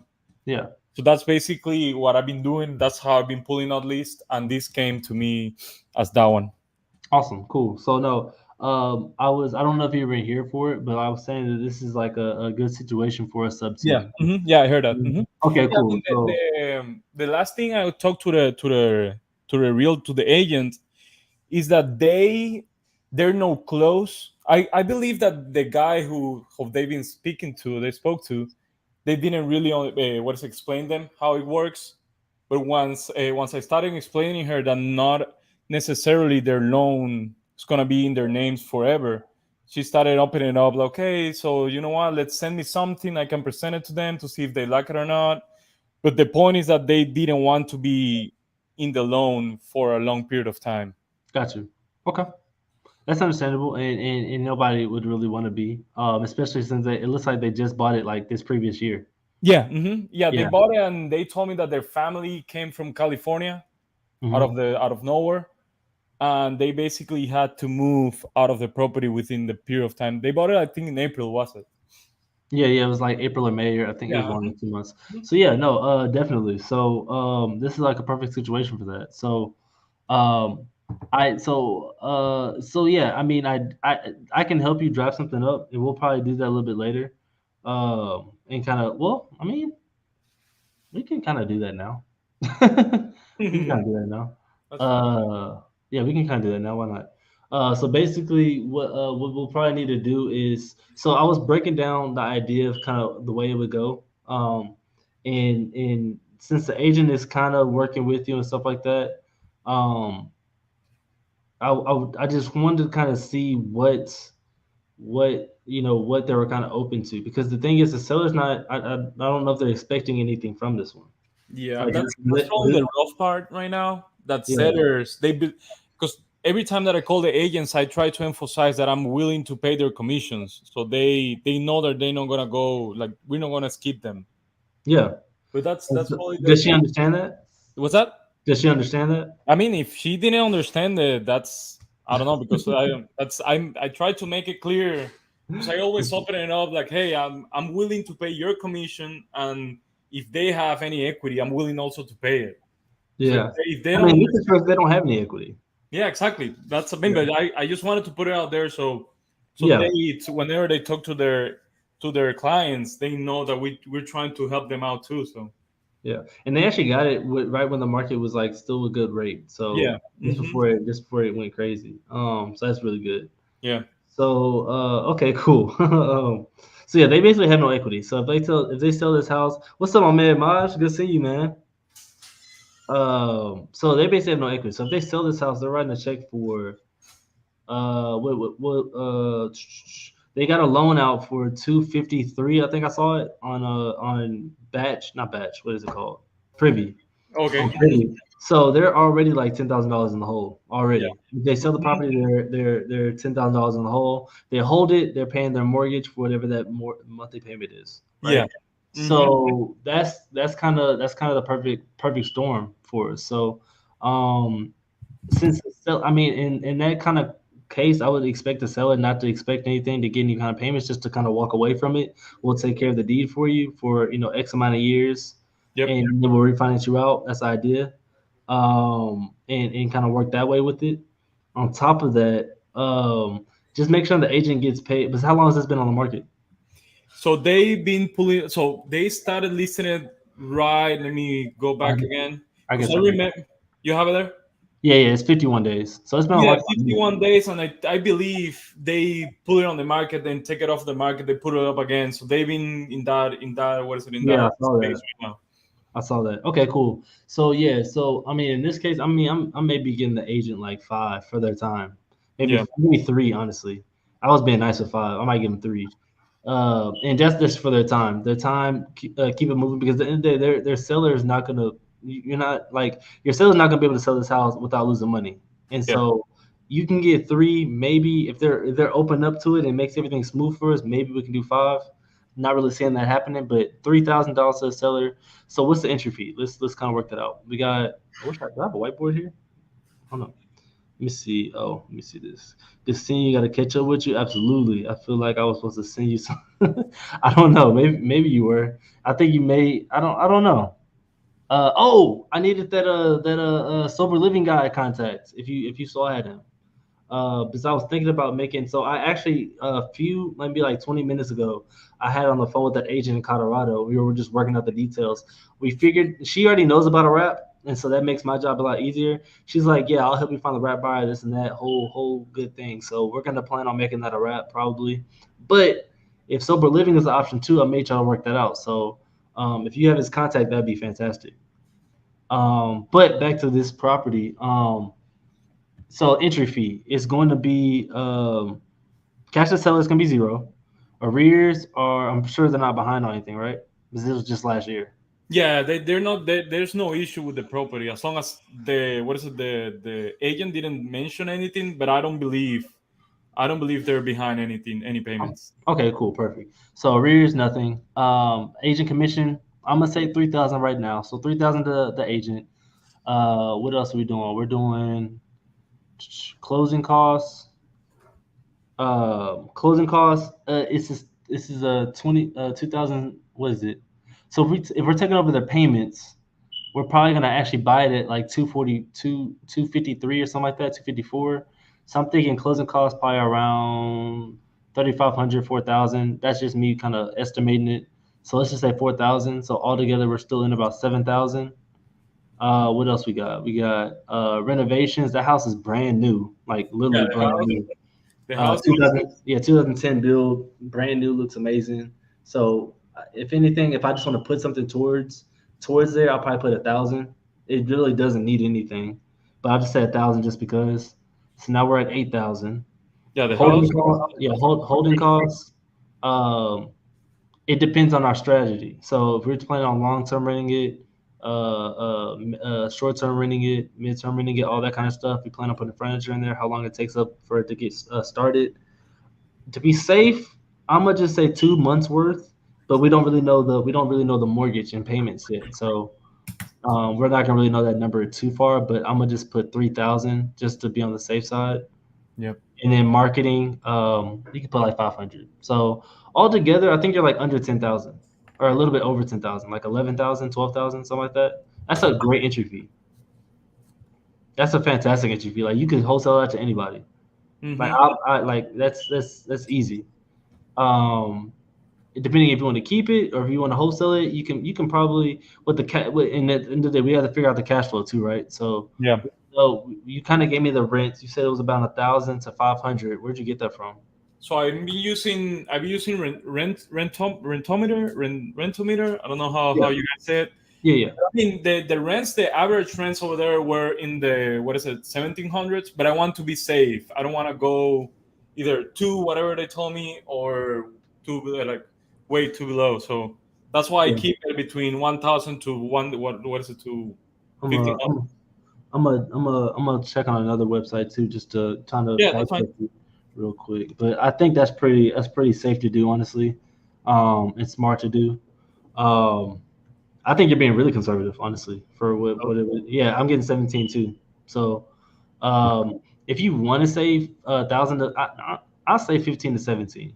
Because this is a brand new house. It looks amazing. Like nothing's wrong with that house at all. So if you do that, I mean, we still don't know the inside numbers, but that's a good kind of base to start off from. Okay, cool. What else will we know? So, I mean, obviously, we can also look at, Furnish Finder. I know Myron and Carolyn are doing a lot of medium term rentals in that area. So they may be your buyers for that. Yeah. Or if you want to kind of pick some ideas off of them as far as like what they plan on doing and maybe how you can get started in it and stuff like that. What's some other things? I don't know about short-term rental. I don't know if that's a really hot area. Me neither. I didn't really look at it because, to be honest, I didn't know that area exists. Killeen is not that hot of an area for like all, but it's an up-and-coming area though. Like it's a family kind of area. Oh, okay, nice. So it's a good area, but I don't know if it's like a hot spot like you want an Airbnb unless you just have family. Exactly. Yeah. So I think that's a great deal, man. Like $12,000 just in general as an entry fee is pretty dope. So you can add like, I'm seeing, depending on the cash flow again, you can add like, probably like 10 to 15 on that and make it like a $30,000 entry fee. And that's as long as it makes sense for that buyer. And they still get like, what they're looking for as far as cash flow or whatever they're looking for at that point. I think you can sell it that easy and kind of work it out that way. Nice. If you need a buyer to find, I can find you one, or I can be your buyer, whichever one. But no, that's a dope deal. So I think so. I can help you write that LOI. Let's kind of go over that real quick. Let's kind of go over that. Let me find one. I was already working on one, but okay, cool. And then I'm gonna share my screen too. Are you still at work, my man? Me? Yeah. Oh yeah, that's why I don't have my camera on. No, you're good. I would say, what's some of your goals this year? My goals, dude. Yeah. My goals basically in Q1, I want to get some cash. To be honest, get some cash for me to help like my mom and and myself, and then probably Q2, Q3 start buying and holding. Okay, cool. So that's my plan. That's some of the plans that I have. Yeah, because I remember you were telling me way back when, like, that your family is the one that's kind of stopping you from, pursuing like this type of industry right now, and you're trying to prove them wrong basically right now. No, they're pushing me actually. Oh, they're pushing you. Yeah. Who was it? Just like you just thinking that you couldn't do it? Like what? I feel like you were telling me someone was against you. so they're not against me. It's just probably the Hispanic mentality that we're used to. Like that's how it is back home. That we don't use loans, and people think that you need to be rich to get into this space. So that's their mentality. Well, my mom, she started doing it. I pushed her first to start doing it, and then when she realized how good it was, now she's pushing me. So it kind of like back and forth. Like they were holding me back. She sees you working. Yeah, I mean, what's up? And I said she sees you working hard on it. Oh yeah, that's what's up. Okay, cool. So I'm gonna delete this, and so I'm gonna just. Have you seen this before? Yeah. Okay, cool. So yeah, so you kind of already know how to fill this out, then, right? Mm-hmm. Oh, cool. Then I mean, what am I doing? But no, yeah, I was gonna just. I thought you didn't know how to fill this one out. So yeah, I would just say LOI to them. I've seen LOIs, but I mean, I didn't know because the what is it? The agents that I've been talking to, they're just telling me, hey, send me examples, send me proof, like send me something showing that they're like people's doing this, and me personally, like that. Yeah. I can see you HUDs. I'm closing on a property actually in a minute. I'm supposed to actually close right now. They're actually blowing me up in a minute. But so I mean, I have HUDs to send you if like they want to see like HUDs on the whole breakdown and they just want to see people doing it. I can show you that. Yeah, that's kind of what they've been asking me. But I've been telling them that I can send them how people's doing it, how we're doing it, and also an LOI. And they say, yeah, please send me that so my clients, because right now people, they don't trust anyone, so they want to see that it's not bad for them or they're not gonna get screwed. Yeah, like literally here, like I'm gonna send you because I literally just got HUD statements. I don't know, I didn't even sign, so I don't know what's going on. Why they have HUD statements already?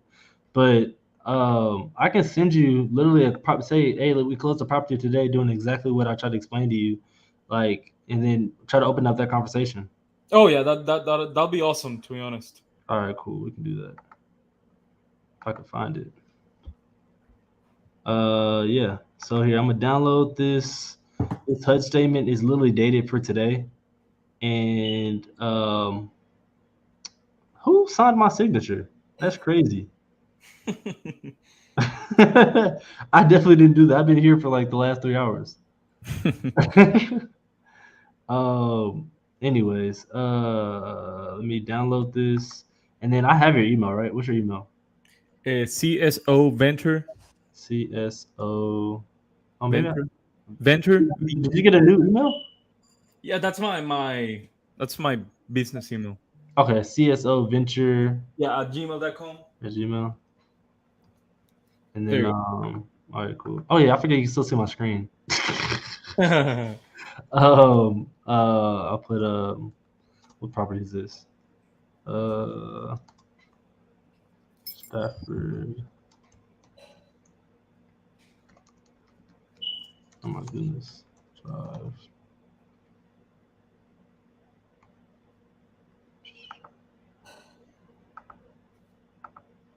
All right, cool. And then say me and my partner just closed on this property today, doing the exact same thing. And then cool. Simple fix. I might send that to, because I had another one that right before I got in this call, I got an agent too. That they same situation, but this time they're divorced. So so I might just send that also to the other agent to see what she said. Okay.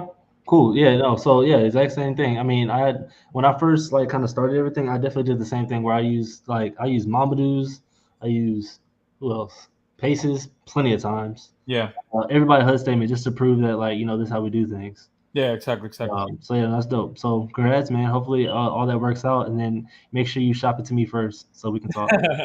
Yeah, for sure. All right, thank cool. you again. No problem, man. Appreciate you coming on. Oh, thank you, man. Bye, guys. All right. Cool. So, well, I wanted to show you guys a signing, but apparently somebody already signed the contract for me. So sorry about that. So in that situation, I don't know if Maj is still here. Maj, are you still here? I pulled Maj up. Maj is one of the sub 2 students in Colorado. It's a dope individual. If he's still here, I can bring you on, my man. We can chit chat for like the last few minutes before I hop off. If not, and the thing is, this has like a bad lag. So if I don't see it like immediately after you text, it probably takes a minute to hop on this thing. Yeah. Cool. I'm gonna give it like another minute. If not, I appreciate you guys for coming on here. The funds have been dispersed, so I guess they didn't really need me. They didn't really need me or anything. And I need to get the wiring instructions. Oh, I was supposed to already do that. Let me see. So yeah, what's on the plan next? So the thing is, what are we on day 11 of day 10 of the 30-day all day thing? So we got 2 deals done. So one deal was a wholesale deal that literally got closed in an hour. Literally talked to the listing agent, talked to the end buyer, got them on the same page, getting paid on that this weekend, $5,000 in an hour. The next one, closing this deal. Closing this deal on Stafford. We're planning on wrapping this one. Don't have a buyer yet, but I did talk to somebody that would be interested in buying it already. But we have enough kind of saved up for next month and doing the holding costs and all that kind of stuff. Second thing is we just got in contact with a wrap buyer today about purchasing the one of the 4 properties we have on wrap, and they're down. All they need is time to get everything ready. They're ready to sign a contract and ready to move in and get things going. So that's 2 deals in the first month. I've planned on 4. And yeah, so cool. Appreciate you guys staying on here. It doesn't look like Maj is here. So appreciate you guys for staying on here. And if y'all have any questions, comments, or anything like that, anything y'all want me to talk about tomorrow ahead of time, please let me know. And if you have any deals, please bring them on here. Let's talk about them just like we did with, I want to pronounce it, I'm going to just say Raymond's because I forgot how to say it. If y'all have any more deals like that, you guys want to come out here and talk about it, I have $1,000 overage plus the 300. Yes, cool. Ooh, plus extra money. So if y'all have any deals, just like he came on here and brought his deal and we kind of worked through it and worked through the whole thing, I have no problem doing that. It took like 5-10 minutes. So I do that any time of the week. I do want to keep it brief because this main thing is supposed to be like, a day as an investor. And this is what I do every day. So I'll talk about, the plan I'm doing. I don't talk to myself, but I'll talk about like, the plan I'm doing and the things I need to go over. I'll work through deals with other investors and stuff like that to see like what they're bringing me, all that kind of stuff. So that's what I do every day anyway. So I appreciate you guys for hopping on, and I will see you tomorrow.